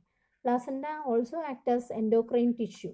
അതൊരു എൻഡോക്രൈൻ ടിഷ്യൂ ആയിട്ട് തന്നെയും ആക്ട് ചെയ്യും. എന്തൊക്കെയാണ് എൻഡോക്രൈൻ എന്ന് പറഞ്ഞാൽ നമുക്കറിയാം, ഹോർമോൺസ് പ്രൊഡ്യൂസ് ചെയ്യും. പ്ലാസൻ്റയ്ക്ക് ഹോർമോൺ പ്രൊഡ്യൂസ് ചെയ്യാനുള്ള കഴിവുണ്ട്. അത് പരീക്ഷയ്ക്ക് ഇമ്പോർട്ടൻ്റ് ആണ്. എന്തൊക്കെയാണ് ഹോർമോൺസ് നോക്കിക്കേ. First one, human chorionic ഗൊണാഡോട്രോഫിൻ. Human chorionic ഗൊണാഡോട്രോഫിൻ നമ്മൾ എഴുതുന്ന HCG. രണ്ടാമത്തെ ഹോർമോണാണ് ഹ്യൂമൻ പ്ലാസൻ്റൽ ലാക്ടോജൻ. പിന്നുള്ള ഒരെണ്ണം ഈസ്ട്രജൻ, പ്രൊജസ്ട്രോൺ. നമ്മൾ നേരത്തെ പറഞ്ഞാണ് ഓവറിയും പ്രൊഡ്യൂസ് ചെയ്യുമെന്ന് പറഞ്ഞില്ലേ, ഈസ്ട്രജനും പ്രൊജസ്ട്രോൺ. ഇവിടെയും ആര് പ്രൊഡ്യൂസ് ചെയ്യുന്നുണ്ട്? പ്ലാസൻ്റ പ്രൊഡ്യൂസ് ചെയ്യുന്ന ഹോർമോൺസ് ആണ് ഇതെല്ലാം. ഇതുകൂടാതെ ഒരെണ്ണം കൂടെ ഉണ്ട്, റിലാക്സിൻ, അതും പറയാം. അപ്പോൾ ഈ 5 ഹോർമോൺസ് ആണ് ഇവിടെ പ്ലാസൻ്റ പ്രൊഡ്യൂസ് ചെയ്യുന്നത്. അതിൽ ഹ്യൂമൻ കോറിയോണിക് ഗൊണാഡോട്രോഫിൻ. കോറിയോണിക് എന്ന വാക്ക് നമ്മളിവിടെ നേരത്തെ പറഞ്ഞു. കോറിയോണിക് വില്ലേ ഇല്ലേ, ഇംപ്ലാന്റേഷനൊക്കെ വേണ്ടി സഹായിക്കുന്ന ഹോർമോണാണ്. പ്ലാസൻറ്റയിൽ ഈ ഇവിടെ പിന്നെ എന്താണ് ഈ കോറിയോൺസ് ഡെവലപ്പ് ചെയ്തിട്ട് കോറിയോണിക് വില്ലേ ഇവിടെ ഇംപ്ലാന്റ് ചെയ്യാനും ബാക്കി ഫർദർ ഡെവലപ്മെൻറ്റ്സിനും ഒക്കെ സഹായിക്കുന്ന ഹോർമോണാണ് ഹ്യൂമൻ കോറിയോണിക് ഗൊണാഡോട്രോഫിൻ. പിന്നെ ഹ്യൂമൻ പ്ലാസെൻ്റൽ ലാക്ടോജൻ. അപ്പോൾ നമുക്കറിയാം ലാക്ടോജൻ എന്നുള്ള വാക്ക് അല്ലേ, മിൽക്കുമായിട്ട് ബന്ധപ്പെട്ട. അപ്പോൾ ഈ എംബ്രിയോയുടെ ഡെവലപ്മെൻ്റ് അനുസരിച്ച് ഈ അമ്മയുടെ ബോഡിയിൽ മാമറി ഗ്ലാൻസിൽ ലോബ്യൂൾസ്, മിൽക്ക് ലോബ്യൂൾസ് പ്രൊഡ്യൂസ് ചെയ്യുകയും മിൽക്കിന് വേണ്ടിയുള്ള സജ്ജീകരണങ്ങളൊക്കെ ഉണ്ടാക്കാൻ കുഞ്ഞിന് വളർന്നെത്തുമ്പോഴത്തേക്കിന് മാമറി ഗ്ലാൻസിലും ഡെവലപ്മെൻറ്റ്സ് ഒക്കെ ഉണ്ട്. അതിനൊക്കെ സഹായിക്കുന്ന ഒരു ഹോർമോണാണ് പ്ലാസെൻ്റൽ ലാക്ടോജൻ. പിന്നെ ഈസ്ട്രജൻ ഉണ്ട്. ബാക്കി ഡെവലപ്മെൻറ്റ്സിനൊക്കെ ഈസ്ട്രജൻ, പ്രൊജസ്ട്രോൺ മെയിൻറ്റെയിൻ ചെയ്യും. അതും മാമറി ഗ്ലാൻസിൻ്റെയും അതുപോലെ ഇംപ്ലാന്റേഷനും കുഞ്ഞിൻ്റെ ഡെവലപ്മെൻറ്റിനും ഓൾറൗണ്ട് ഡെവലപ്മെൻറ്റിനെല്ലാം ഈസ്ട്രജനും പ്രൊജസ്ട്രോണും അത്യാവശ്യമായിട്ട് വേണ്ടിയതാണ്. Next, in the later phase of pregnancy. Pregnancy തീരാറാവുമ്പോൾ, അത്രയും പീരീഡ് എന്ന് പറയുന്നത് നമുക്കറിയാം എത്ര നാളാണ് പ്രഗ്നൻറ്റ് പീരീഡ് എന്ന് പറയുന്നത്, 9 months ആണ് അല്ലേ. 9 months തീരാറാകുമ്പോഴത്തേക്കിന് ഈ യൂട്രസ് എന്ന് പറയുന്നത് തീരെ ചെറിയൊരു ബാഗ് ലൈക്ക് സ്ട്രക്ചറാണ്. കുഞ്ഞ് അതിൻ്റെ അകത്തിരുന്ന്, എംബ്രിയോ അതിൻ്റെ അകത്തിരുന്ന് വളരുന്ന അനുസരിച്ച് യൂട്രൈൻ്റെ വോള് റിലാക്സ് ചെയ്ത് കൊടുത്തുകൊണ്ടിരിക്കണം അല്ലേ. അപ്പോൾ യൂട്രൈൻ വോള് റിലാക്സ് ചെയ്ത് സ്ട്രെച്ച് ചെയ്ത് മാറി മാറി ഇതിൻ്റെ അകത്ത് വളർച്ച ഉണ്ടാവാൻ സഹായിക്കുന്ന ലേറ്റസ്റ്റ് സ്റ്റേജിലാണ്, പ്രഗ്നൻസിയുടെ ലേറ്റസ്റ്റ് സ്റ്റേജിലാണ് റിലാക്സിൻ സെക്രീറ്റ് ചെയ്യുന്നത്. During pregnancy the level of other hormones like oestrogen, progesterone, cortisol, prolactin, thyroxine, ഇങ്ങനെയുള്ള പല ഹോർമോണും ആ അമ്മയുടെ ബോഡിയിൽ ഹൈ ലെവലിലായിരിക്കും നിൽക്കുന്നത്. പിന്നെ ഇതെല്ലാം, ഈ ഹോർമോണുകളെല്ലാം, പലതരം ഹോർമോണുകളെല്ലാം ഈ കുഞ്ഞിൻ്റെ അമ്മയുടെയും ഡെവലപ്മെൻറ്റിനും ഒക്കെ ഇത്, അതുപോലെ പ്രഗ്നൻസി മെയിൻറ്റെയിൻ ചെയ്യാനും ഒക്കെ ഈ ഹോർമോൺസ് എല്ലാം വലിയൊരു പങ്ക് വഹിക്കുന്നുണ്ട്. നെക്സ്റ്റ്, എംബ്രിയോണിക് ലെയേഴ്സാണ് പറഞ്ഞത്. അപ്പം ഇവിടെയാണ് എംബ്രിയോയെ കാണിച്ചേക്കാണ്. ആ യൂട്രൈൻ ഭിത്തിയിൽ എംബ്രിയോ ഇരുന്ന് വളരുന്നതാണ് കാണിച്ചേക്കുന്നത്. അത് ഇത്രയും ഇലാബറേറ്റ് ആയിട്ട് നമുക്ക് വേണ്ട, എന്നാലും ഒന്ന് ഓടിച്ച് പറയാം. ഇതാണ് ആംനിയോൺ അല്ലേ. ഞാൻ നേരത്തെ പറഞ്ഞില്ലേ, ആംനിയോൺ എന്ന് പറയുന്ന ഒരു ഫ്ലൂയിഡിനുള്ളിലാണ് എംബ്രിയോ വളരുന്നത്. അതിൻ്റെ അകത്ത് 3 ലെയേഴ്സാണ്. ഇതാണ് എംബ്രിയോ ഡെവലപ്പ് ചെയ്യുന്നതാണ് ഈ കാണിച്ചിരിക്കുന്നത്. അതിൻ്റെ അകത്ത് ഈ ബ്ലൂ കളറിൽ കാണിച്ചിരിക്കുന്നതാണ് ബ്ലൂ കളർ. ഈ ബ്ലൂ കളർ കടുന്നീല കണ്ടോ, കടുന്നീല കളർ എന്ന് പറയുന്നത് എക്ടോഡേർമൽ ലെയർ. എംബ്രിയോ വളരുമ്പോൾ നമുക്ക് 3 ലെയേഴ്സ്, നമ്മൾ കഴിഞ്ഞ വർഷം ഒരു ഫസ്റ്റ് ടോപ്പിക്കിൽ പറഞ്ഞില്ലേ, നിങ്ങൾ ഓർക്കുന്നുണ്ടായിരിക്കും, ട്രിപ്ലോബ്ലാസ്റ്റിക് കണ്ടീഷൻ, ഡിപ്ലോബ്ലാസ്റ്റിക് കണ്ടീഷൻ ഓർമ്മയുണ്ടോ? നമ്മൾ 3 ജേം ലെയേഴ്സ് ഉണ്ടെന്ന്, എക്ടോഡേം, എൻഡോഡേം, മീസോഡേം എന്നൊക്കെ പറഞ്ഞ് ആ ലെയേഴ്സിനെ കുറിച്ചാണ് ഇവിടെ പറയുന്നത്. അതായത് എക്ടോഡേം എന്ന് പറയുന്ന ഔട്ടർ ലെയറാണ്, എംബ്രിയോയുടെ ഔട്ടർ ലെയറാണ് ഈ ഡാർക്ക് ബ്ലൂ കളറിൽ കാണിക്കുന്നത്. ആ എക്ടോഡേമിൽ നിന്ന് നമുക്കറിയാം കുഞ്ഞ് വളരുമ്പോൾ കുഞ്ഞിന് hair, nail, skin, nervous system പോലുള്ള സാധനങ്ങളെല്ലാം ഉണ്ടാവുന്നത് ഈ എക്ടോഡേമൽ ലെയറിൽ നിന്നാണ്. രണ്ടാമത്തെ ലെയർ ഈ റെഡ് കളറിലെ ലെയറാണ്, ആ ലെയറാണ് മീസോഡേം. ഈ മീസോഡേമിൽ നിന്നാണ് പലതരം സിസ്റ്റംസ്, നമ്മുടെ സർക്കുലേറ്ററി സിസ്റ്റം, ഹാർട്ട്, അങ്ങനെയുള്ള അവയവങ്ങൾ, ലങ്സ്, പിന്നെ അതുപോലെ ബോണ്, സ്കെൽറ്റൽ സിസ്റ്റത്തിന്, മസ്കുലാർ സിസ്റ്റം, ഇതെല്ലാം ഡെവലപ്പ് ചെയ്യുന്ന മീസോഡേമൽ ലെയർ. ഏറ്റവും അകത്തെ ലെയറാണ് എൻഡോഡേമൽ ലെയർ. അവിടെ നിന്നാണ് ഡൈജസ്റ്റീവ് സിസ്റ്റം ഉണ്ടാകുന്ന ലിവർ, പാൻക്രിയാസ്, പിന്നെ ലങ്സിൻ്റെ ചില ഭാഗങ്ങളൊക്കെയും ഇൻറ്റേർണൽ ഏറ്റവും അകത്തെ ലെയർ. അങ്ങനെ 3 ജേം ലെയേഴ്സാണ് നമുക്കുള്ളത്. എന്തൊക്കെയാണ്? Ectoderm, mesoderm and endoderm. അത് കാണിക്കുന്ന ഒരു ഡയഗ്രാമാണ്. ആ എംബ്രിയോ അതിൻ്റെ അകത്തിരുന്ന് വളരുന്നതാണ് കാണിക്കുന്നത് ഇത്. അപ്പോൾ ഇതിനുള്ളിലാണ് ഇതിൻ്റെ അകത്ത് ഉള്ള ഈ 3 ലെയേഴ്സിലും the inner cell mass contain, നമ്മൾ നേരത്തെ പറഞ്ഞില്ലേ inner cell mass contain certain cells called stem cell. ഈ സ്റ്റെം സെല്ലിൽ നിന്നാണ് which have the potency to give rise to all tissues and organ. ഈ സ്റ്റെം സെൽ, മദർ കോശങ്ങളുണ്ട് ഇതിൻ്റെ അകത്ത്. ഈ ഓരോ മദർ കോശങ്ങളിൽ നിന്നാണ് നമ്മുടെ ഓരോ അവയവങ്ങളും ഡെവലപ്പ് ചെയ്ത് വരാനുള്ള കഴിവ് ഈ സ്റ്റെം സെൽസിൽ ഉണ്ട്. അതാണ് ഈ കാണിച്ചിരിക്കുന്നത്. Next, pregnancy and embryonic development. അതാണ് എന്തൊക്കെ ഡെവലപ്മെൻറ്റ്സ് ആണ് നടക്കുന്നത്. Major features of embryonic development at various months of pregnancy. After 1 month of pregnancy the എംബ്രിയോസിൻ്റെ ഹാർട്ട് ഡെവലപ്പ് ചെയ്യും.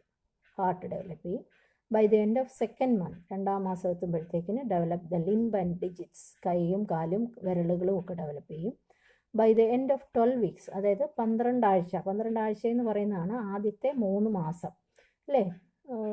ഒരു മാസത്തിൽ 4 ആഴ്ച വീതം നമ്മൾ കണക്ക് കൂട്ടിയ 12 ആഴ്ച എന്ന് പറയുന്നത് 3 മാസം. ആദ്യത്തെ 3 മാസം കൊണ്ട് most of the major organ systems are formed.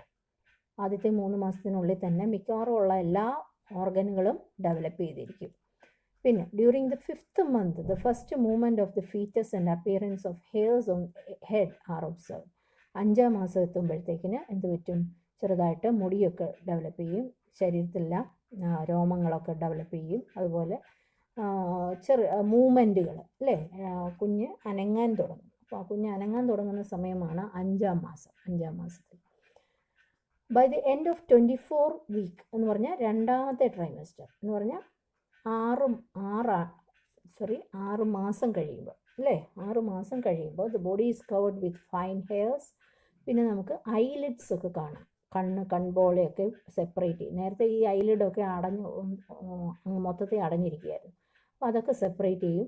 പിന്നെ ഐലാഷസ് ഒക്കെ വരും, കൺപീലിയൊക്കെ നമുക്ക് പ്രത്യക്ഷപ്പെടും ഒരു 6 മാസം കഴിയും. By the end of 9th month, 9ാം മാസം എത്തുമ്പോഴത്തേക്കിന് by the end of 9th month of pregnancy the fetus is fully developed and ready for delivery. 9 മാസം വരെ ഇതേപോലെ ഡെവലപ്മെൻ്റ് ഒക്കെ നടന്ന് ഫുള്ളി മെച്യൂർഡ് ആയിട്ടുള്ള ഒരു എംബ്രിയോ അല്ലെങ്കിൽ ഒരു ബേബി ആയിട്ട് അത് ഡെലിവറി നടക്കാൻ വേണ്ടി പ്രിപ്പയർഡ് ആയിട്ട് ഇരിക്കുകയാണ്. ഇനി എങ്ങനെയാണ് ഡെലിവറി എന്ന് പറയുന്നത്? The average duration of human pregnancy is about 9 months അല്ലേ. 9 മാസമാണ് ഒരു കുഞ്ഞ് വളരാൻ വേണ്ടി എടുക്കുന്ന period, which is called as gestation period. ആ പ്രഗ്നൻസി പീരീഡിനെയാണ് നമ്മൾ ജസ്റ്റേഷൻ പീരീഡ് എന്ന് പറയുന്നത്. അപ്പോൾ കുഞ്ഞ് പൂർണ്ണ വളർച്ച എത്തി കഴിയുമ്പോൾ ഒരു vigorous contraction of the uterus at the end of pregnancy causes expulsion or delivery of the uterus. അപ്പോൾ യൂട്രസിൻ്റെ ഭിത്തിയിൽ ഒരു കഠിനമായിട്ടുള്ള എന്തുണ്ടാകാൻ തുടങ്ങും, വിഗറസ് കൺട്രാക്ഷൻ. യൂട്രസ് ഇങ്ങനെ കൺട്രാക്ട് ചുരുങ്ങാൻ തുടങ്ങും. ചെറിയ രീതിയിൽ ഇങ്ങനെ ചുരുങ്ങുമ്പോൾ തന്നെ പെയിൻ തുടങ്ങും. അതിനെയാണ് ലേബർ പെയിൻ എന്ന് പറയുന്നത്. The process of delivery of the fetus is called parturition. അങ്ങനെ ഇത് ഇങ്ങനെ സ്ക്യൂസ് ചെയ്യാൻ തുടങ്ങും. അങ്ങനെ സ്ക്യൂസ് ചെയ്യാൻ തുടങ്ങുമ്പോൾ കുഞ്ഞ് പുറത്തേക്ക് വരും. കുഞ്ഞിൻ്റെ ഹെഡ് റീജിയനാണ് സാധാരണ നോർമൽ കേസിൽ ഹെഡാണ് പുറത്തേക്ക് വരുന്നത്. അങ്ങനെ കുഞ്ഞ് പുറത്തേക്ക് വരുന്ന പ്രോസസ്സിന് പറയുന്ന പേരാണ് പാർച്യൂറേഷൻ. അങ്ങനെ കുഞ്ഞ് പുറത്ത് വരുമ്പോൾ ഈ കുഞ്ഞിന് പുറത്ത് വരാൻ നമ്മൾ നേരത്തെ അറിയാം, ഇപ്പം നിങ്ങൾ പഠിച്ചിട്ടുണ്ട് ഓക്സിറ്റോസിൻ അല്ലേ. ഈ കുഞ്ഞ് പുറത്തേക്ക് വരാൻ ഉള്ള വൈൽഡ് കൺട്രാക്ഷൻസിന് സഹായിക്കുന്ന ഹോർമോണാണ് ഓക്സിറ്റോസിൻ. അത് നമ്മുടെ ഹൈപ്പോതലാമസിന് ആ സമയം പ്രൊഡ്യൂസ് ചെയ്യും. അപ്പോൾ അത് പ്രൊഡ്യൂസ് ചെയ്യാതിരിക്കുന്ന ചില സ്ത്രീകളിലൊക്കെയാണ് ഈ ഡെലിവറി താമസം വരികയും പ്രയാസം വരികയും ഒക്കെ ചെയ്യുമ്പോൾ ഈ ഓക്സിറ്റോസിൻ സാധാരണ കുത്തിവെക്കാറുണ്ട്, ഇഞ്ചക്ഷൻ എടുക്കാറുണ്ട്. അല്ലാത്ത നോർമൽ കേസിലാണെങ്കിൽ ഓക്സിറ്റോസിൻ ധാരാളം പ്രൊഡ്യൂസ് ചെയ്യും. അങ്ങനെ യൂട്രസിൻ്റെ ഭിത്തി കൺട്രാക്ട് ചെയ്യുകയും വൈൽഡ് കൺട്രാക്ഷൻ കൊണ്ട് കുഞ്ഞ് പുറത്തേക്ക് സ്ക്യൂസ് ചെയ്ത് പോവുകയൊക്കെ ചെയ്യും. പക്ഷേ ചില സ്ത്രീകളിൽ ഓക്സിറ്റോസിൻ്റെ കുറവ് അനുഭവപ്പെടുകയോ അല്ലെ ഡെലിവറിക്ക് ബുദ്ധിമുട്ടോ ഒക്കെ വരുമ്പോൾ ഓക്സിറ്റോസിൻ ഇഞ്ചക്ഷന് എടുക്കാറുണ്ട്. അപ്പോൾ അതും കൂടെ ഒന്ന് നിങ്ങൾ പഠിച്ചിട്ടുണ്ടെന്നാണ് എനിക്ക് തോന്നുന്നത് ഇതിനെക്കുറിച്ച്. അപ്പോൾ അങ്ങനെ വിഗ്രസ് കൺട്രാക്ഷൻ വഴി കുഞ്ഞ് ബേബി പുറത്തേക്ക് വരും. യൂട്രൈൻ വോളിൻ്റെ അറ്റത്ത് നമുക്കറിയാം വെജൈനൽ കനാലുണ്ട്. ആ പെൽവിക് റീജിയനൊക്കെ ഇങ്ങനെ പെൽവിക് ഭാഗം ഈ നടുവും ഇടുപ്പിൻ്റെ ഭാഗമൊക്കെ റിലാക്സ് ചെയ്യും. അതിനുള്ള റിലാക്സിനൊക്കെ ധാരാളം റിലാക്സിൻ എന്ന് പറയുന്ന ഹോർമോൺസൊക്കെ പ്രൊഡ്യൂസ് ചെയ്തിട്ട് ഇവിടുത്തെ എല്ലുകളൊക്കെ അങ്ങോട്ട് വികസിച്ച് കൊടുക്കുകയും അങ്ങനെ കുഞ്ഞ് വജൈനൽ കനാൽ വഴി പുറത്തേക്ക് വരും. ഈ കുഞ്ഞ് പുറത്തേക്ക് വന്നതിൻ്റെ പുറകെ തന്നെ നമ്മൾ നേരത്തെ പറഞ്ഞില്ലേ, ഇതിൻ്റെ അംബലിക്കൽ കോഡ് ഉണ്ട് അല്ലേ. കുഞ്ഞ് അത്രയും നേരവും ഈ യൂട്രസിനുള്ളിൽ കിടക്കുകയാണ്. യൂട്രസിൽ നിന്ന് പുറത്ത് വന്നു കഴിയുമ്പോൾ ഈ കുഞ്ഞ് ആദ്യം വെള്ളത്തിലല്ലേ കിടന്നുകൊണ്ടിരുന്നത്. അപ്പോൾ ഇതിന് ശ്വസിക്കേണ്ട കാര്യമൊന്നുമില്ലായിരുന്നു, കാരണം എല്ലാം ഈ അംബലിക്കൽ കോഡ് വഴിയായിരുന്നു കൊടുത്തുകൊണ്ടിരുന്നത്. അപ്പോൾ കുഞ്ഞ് പുറത്ത് വന്നു കഴിയുമ്പോഴാണ് ഈ അംബലിക്കൽ കോഡ് ഡോക്ടേഴ്സ് കട്ട് ചെയ്യുന്നത്. അപ്പോൾ കട്ട് ചെയ്യുമ്പോഴാണ് കുഞ്ഞ് ആദ്യമായിട്ട് എന്ത് ചെയ്യാൻ തുടങ്ങുന്നത്, മൂക്ക് വഴി അല്ലെ ശ്വാസകോശം വഴി ശ്വസിക്കാൻ തുടങ്ങുകയും അങ്ങനെ അത് ആദ്യമായിട്ട് വായിൽ കൂടി അല്ലെ മൂക്കിൽ കൂടെ എയർ എടുക്കുമ്പോഴാണ് ഇത് വാവിട്ട് കരയുന്നത്. അപ്പോൾ കരഞ്ഞില്ലേൽ കുഞ്ഞ് ശ്വസിക്കുന്നില്ല എന്നാണ് അതിന് അർത്ഥം. അപ്പോൾ അതിനെന്ത് ചെയ്യും, കുഞ്ഞിനെ അതിൻ്റെ പുറത്തൊക്കെ അടിച്ച് അതിനെ കരയിക്കും. അങ്ങനെ ഇത് കട്ട് ചെയ്ത് മാറ്റി കുഞ്ഞ് ക്ലിപ്പൊക്കെ ഇട്ട്, നമ്മൾ കണ്ടിട്ടില്ലേ ന്യൂ ബോൺ ബേബീസിനെയൊക്കെ ഇങ്ങനെ പൊക്കിളൊക്കെ കട്ട് ചെയ്ത് അല്ലെ ക്ലിപ്പൊക്കെ ഇട്ട് വെച്ചേക്കുന്നതാണ്. ഇനി കുഞ്ഞ് പുറത്ത് വന്ന് കഴിയുമ്പോൾ കുഞ്ഞിനെ നമ്മൾ പിന്നെ സിസ്റ്റർമാർ കൊണ്ടുപോയി ക്ലീനൊക്കെ ചെയ്ത് വരുമ്പോഴത്തേക്കിന് ഈ അമ്മയുടെ യൂട്രസിൻ്റെ അകത്തുള്ള ബാക്കി പ്ലാസൻ്റെയും ബാക്കിയുള്ള അതിൻ്റെ അകത്തുള്ള പിന്നെ ടിഷ്യൂസും എല്ലാം കൂടെ പുറത്തേക്ക് എക്സ്പെൽ ചെയ്ത് കളയും. അപ്പോൾ അങ്ങനെ പുറത്തേക്ക് വരുന്ന ഇതിനെയാണ് നമ്മൾ എന്ത് വിളിക്കുന്നത്, ചൈൽഡ് ബർത്ത് എന്ന് ചൈൽഡ് ബർത്ത് അല്ലല്ലോ, ഞാൻ പിന്നീട് പറയാം അതിനെക്കുറിച്ച്, വിട്ടുപോയി. ആഫ്റ്റർ ബർത്ത് എന്ന് പറയും. ഇതിനുള്ളിലിരിക്കുന്ന പ്ലാസൻ്റെയും ബാക്കി ഇതിൻ്റെ അകത്ത് ട്യൂബ്സും ടിഷ്യൂസും ബ്ലഡും എല്ലാം കൂടെ പുറത്തേക്ക് എക്സ്പെൽ ചെയ്യുന്നതിനെയാണ് ആഫ്റ്റർ ബർത്ത് എന്ന് പറയുന്നത്. കുഞ്ഞ് പുറത്ത് പോന്ന് കഴിയുമ്പം ഈ യൂട്രസിനുള്ളിലിരിക്കുന്ന എല്ലാ അവശിഷ്ടങ്ങളും പുറത്തേക്ക് തള്ളുന്നതിനെയാണ് ആഫ്റ്റർ ബർത്ത് എന്ന്. അപ്പോൾ അതിനുശേഷം കുഞ്ഞിനെ നമ്മൾ ആദ്യം ചെയ്യേണ്ടത് എന്താണ്, കുഞ്ഞിന് മിൽക്ക് കൊടുക്കുക എന്നുള്ളതാണ്. ഫസ്റ്റ് മിൽക്ക് അല്ലേ, അമ്മയുടെ ബോഡിയിൽ ആ സമയം ആകുമ്പോഴത്തേക്കിന് മാമറി ഗ്ലാൻസ് പ്രഗ്നൻസിയുടെ ലേറ്റസ്റ്റ് സ്റ്റേജ് ആകുമ്പോഴത്തേക്കിന് മിൽക്ക് പ്രൊഡ്യൂസ് ചെയ്യാനുള്ള എല്ലാ കാര്യങ്ങളും ആയിട്ടുണ്ടായിരിക്കും. അപ്പം the mammary glands of female undergo differentiation during pregnancy and start producing milk towards the end of pregnancy by a process called lactation. Milk production നടക്കും. This helps the mother in feeding the newborn, and the milk produced during the initial few days of lactation is called colostrum. ആദ്യം ഉണ്ടാകുന്ന മിൽക്കിന് പറയുന്ന പേരാണ് colostrum, which contains several antibodies absolutely essential to develop resistance for the newborn babies. കണ്ടോ, ഈ ഒരു ഭാഗം വളരെ important ആണ്. The milk produced during initial few days of lactation, അതായത് ആദ്യത്തെ കുറച്ച് നാൾ ഉണ്ടാകുന്ന മിൽക്കിന് പറയുന്ന പേരാണ് കൊളസ്ട്രം എന്ന് പറയും. കൊളസ്ട്രത്തിൻ്റെ അകത്ത് എന്തുണ്ട്, ധാരാളം ആൻറ്റിബോഡീസ് ഉണ്ട്, which is essential for the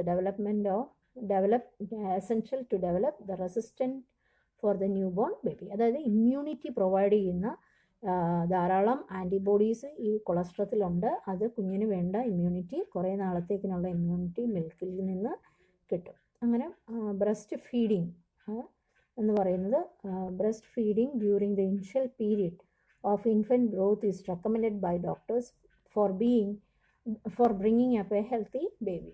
ഇതും പരീക്ഷയ്ക്ക് എന്തുകൊണ്ടാണ് ഡോക്ടർമാർ ബ്രസ്റ്റ് ഫീഡിങ് എന്ത് ചെയ്യുന്നത്, റെക്കമെൻഡ് ചെയ്യുന്നത്. അത് പറഞ്ഞാൽ കുഞ്ഞിന് നമ്മൾ ചില ആൾക്കാർ എന്ത് ചെയ്യുന്നത് വെച്ചാൽ ഈ വാങ്ങിക്കുന്ന പാൽപ്പൊടിയും ഒക്കെ കലക്കി കൊടുക്കരുതെന്ന് പറയും അല്ലേ. അമ്മയുടെ മുലപ്പാൽ തന്നെ കുഞ്ഞിന് കൊടുക്കണം, അത് അത്യാവശ്യമാണെന്ന് ഡോക്ടേഴ്സ് കൊടുക്കാതിരിക്കരുത്. കാരണം അതിൻ്റെ അകത്ത് ധാരാളം റിച്ച് ആയിട്ടുള്ള ആൻറ്റിബോഡീസ് ഉണ്ട്, which provide immunity to the new born baby. അതുകൊണ്ട് ഈ മിൽക്കിൻ്റെ പേര് അത് ഇമ്പോർട്ടൻ്റ് ആണ്. ഇതെന്തുകൊണ്ടാണ് റെക്കമെൻഡ് ചെയ്യുന്ന ഡോക്ടേഴ്സ് ഇത് തന്നെ കൊടുക്കണം എന്ന് റെക്കമെൻഡ് ചെയ്യുന്നത് എന്തിനാണെന്നും ഒക്കെ ഉള്ള കാര്യങ്ങൾ പരീക്ഷയ്ക്ക് ഇവിടെ ഒരു ക്വസ്റ്റ്യൻ ഉറപ്പായിട്ടും ഉണ്ടായിരിക്കുന്നതാണ്. അപ്പോൾ ഇത്രയാണ് നമ്മുടെ റീപ്രൊഡക്ഷൻ എന്ന് പറയുന്ന ചാപ്റ്ററിൽ പഠിക്കാനുള്ളത്. അപ്പോൾ ഇതിൻ്റെ അകത്ത് കുറേ ക്വസ്റ്റ്യൻസ് ഇവിടെ ഉണ്ട്, അത് ഞാൻ അയച്ചു തരാം. അതുകൊണ്ട് നിങ്ങൾ ഇതൊന്ന് കേട്ടിട്ട് ക്വസ്റ്റ്യൻസും കൂടെ ഒന്ന് മനസ്സിലാക്കി ആൻസറൊക്കെ കണ്ടുപിടിച്ച് വെക്കുക. അപ്പോൾ ഇത് മനസ്സിലായല്ലോ, എന്തൊക്കെയായിരുന്നു നമ്മളിപ്പോൾ പഠിച്ച്. പാർച്യൂറേഷൻ പഠിച്ചു. പാർച്യൂറേഷൻ എന്ന് പറഞ്ഞാൽ ഡെലിവറി, ജസ്റ്റേഷൻ പീരീഡ് പഠിച്ചു. പിന്നെ പിന്നെ നമുക്കറിയാലോ ഓരോ മാസങ്ങളിലുള്ള ഡെവലപ്മെൻറ്റ്സ് അതെല്ലാം ഓർക്കുക. പിന്നെ എക്ടോഡേം, എൻഡോഡേം, മീസോഡേമിൻ്റെ കാര്യം. പിന്നെ നമ്മൾ പ്ലാസൻ്റ പറഞ്ഞു, പ്ലാസൻ്റൽ ഹോർമോൺസ് പറഞ്ഞു. ആ പ്ലാസൻ്റൽ ഹോർമോൺസിൻ്റെ അകത്ത് ഒരു കാര്യം ഞാൻ വിട്ടുപോയി പറയാൻ. അതായത് നമ്മൾ ഇപ്പോൾ ഒരു ലേഡി പ്രഗ്നൻ്റ് ആണ് എന്ന് അറിയാൻ വേണ്ടി, ഇപ്പോൾ ഒരാൾക്ക് പിന്നെ നമ്മൾ നേരത്തെ പറഞ്ഞല്ലോ ഒരാൾ പ്രഗ്നൻ്റ് ആയാൽ എന്ത് സ്റ്റോപ്പ് ചെയ്യും, മെൻസ്ട്രൽ സൈക്കിൾ സ്റ്റോപ്പ് ചെയ്യും അല്ലേ.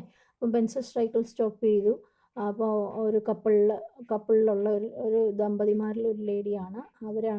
അവർക്ക് മെൻസ്ട്രേഷൻ സ്റ്റോപ്പ് ചെയ്ത്, അപ്പോൾ അവർക്കൊരു സംശയമുണ്ട് അവർ പ്രഗ്നൻ്റ് ആണോ എന്നറിയാൻ വേണ്ടി. അപ്പോൾ അവർ ഹോസ്പിറ്റലിൽ പോയി ബ്ലഡ് ടെസ്റ്റ് ചെയ്താലോ അല്ലെ യൂറിൻ ടെസ്റ്റ് ചെയ്താൽ, യൂറിനാണ് കുറച്ചുകൂടി എപ്പോഴും ചെയ്യുന്നത്, യൂറിൻ ടെസ്റ്റ് ചെയ്താൽ അല്ലെ ബ്ലഡ് ടെസ്റ്റ് ചെയ്താൽ അതിൻ്റെ അകത്ത് എന്തിൻ്റെ പ്രസൻസ് കാണും?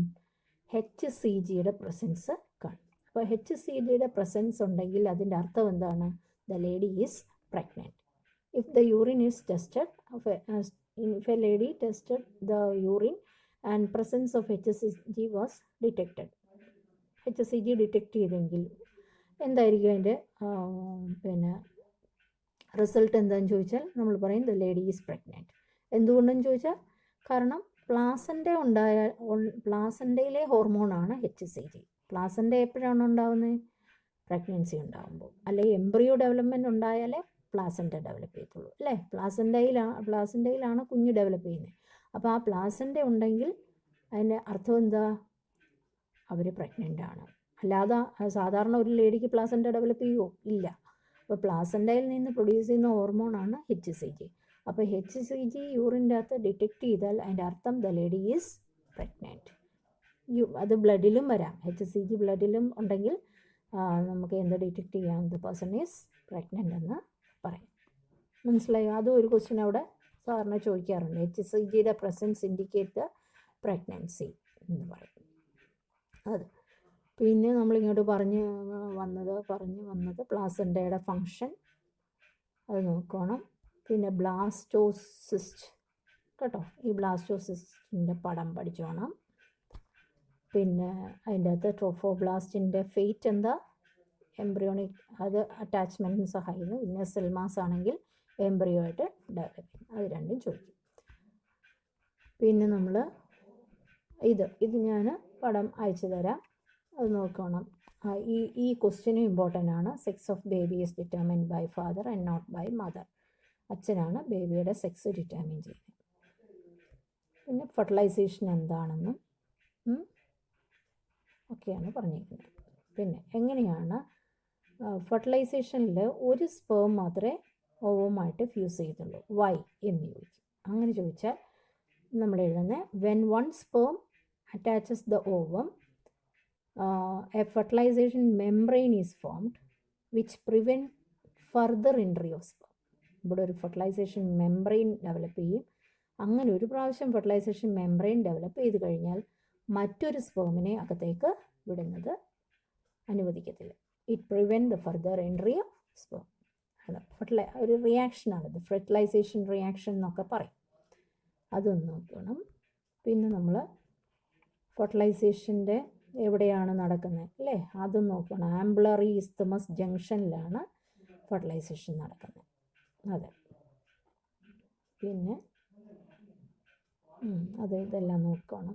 ഇത്രയാണ്. അപ്പോൾ ഇത്രയും നിങ്ങൾക്ക് മനസ്സിലായി എന്ന് വിചാരിക്കുന്നു. അപ്പോൾ ഇതോടുകൂടി ഈ ചാപ്റ്റർ തീരുന്നു. ഹ്യൂമൻ റീപ്രൊഡക്ഷൻ എന്ന് പറയുന്ന ഈ എല്ലാം ഞാൻ ഒന്ന് പറഞ്ഞിട്ടുണ്ട്. എല്ലാം ഒന്ന് ടെസ്റ്റ് പേപ്പറിന് വേണ്ടി പഠിക്കുക. മനസ്സിലായോ?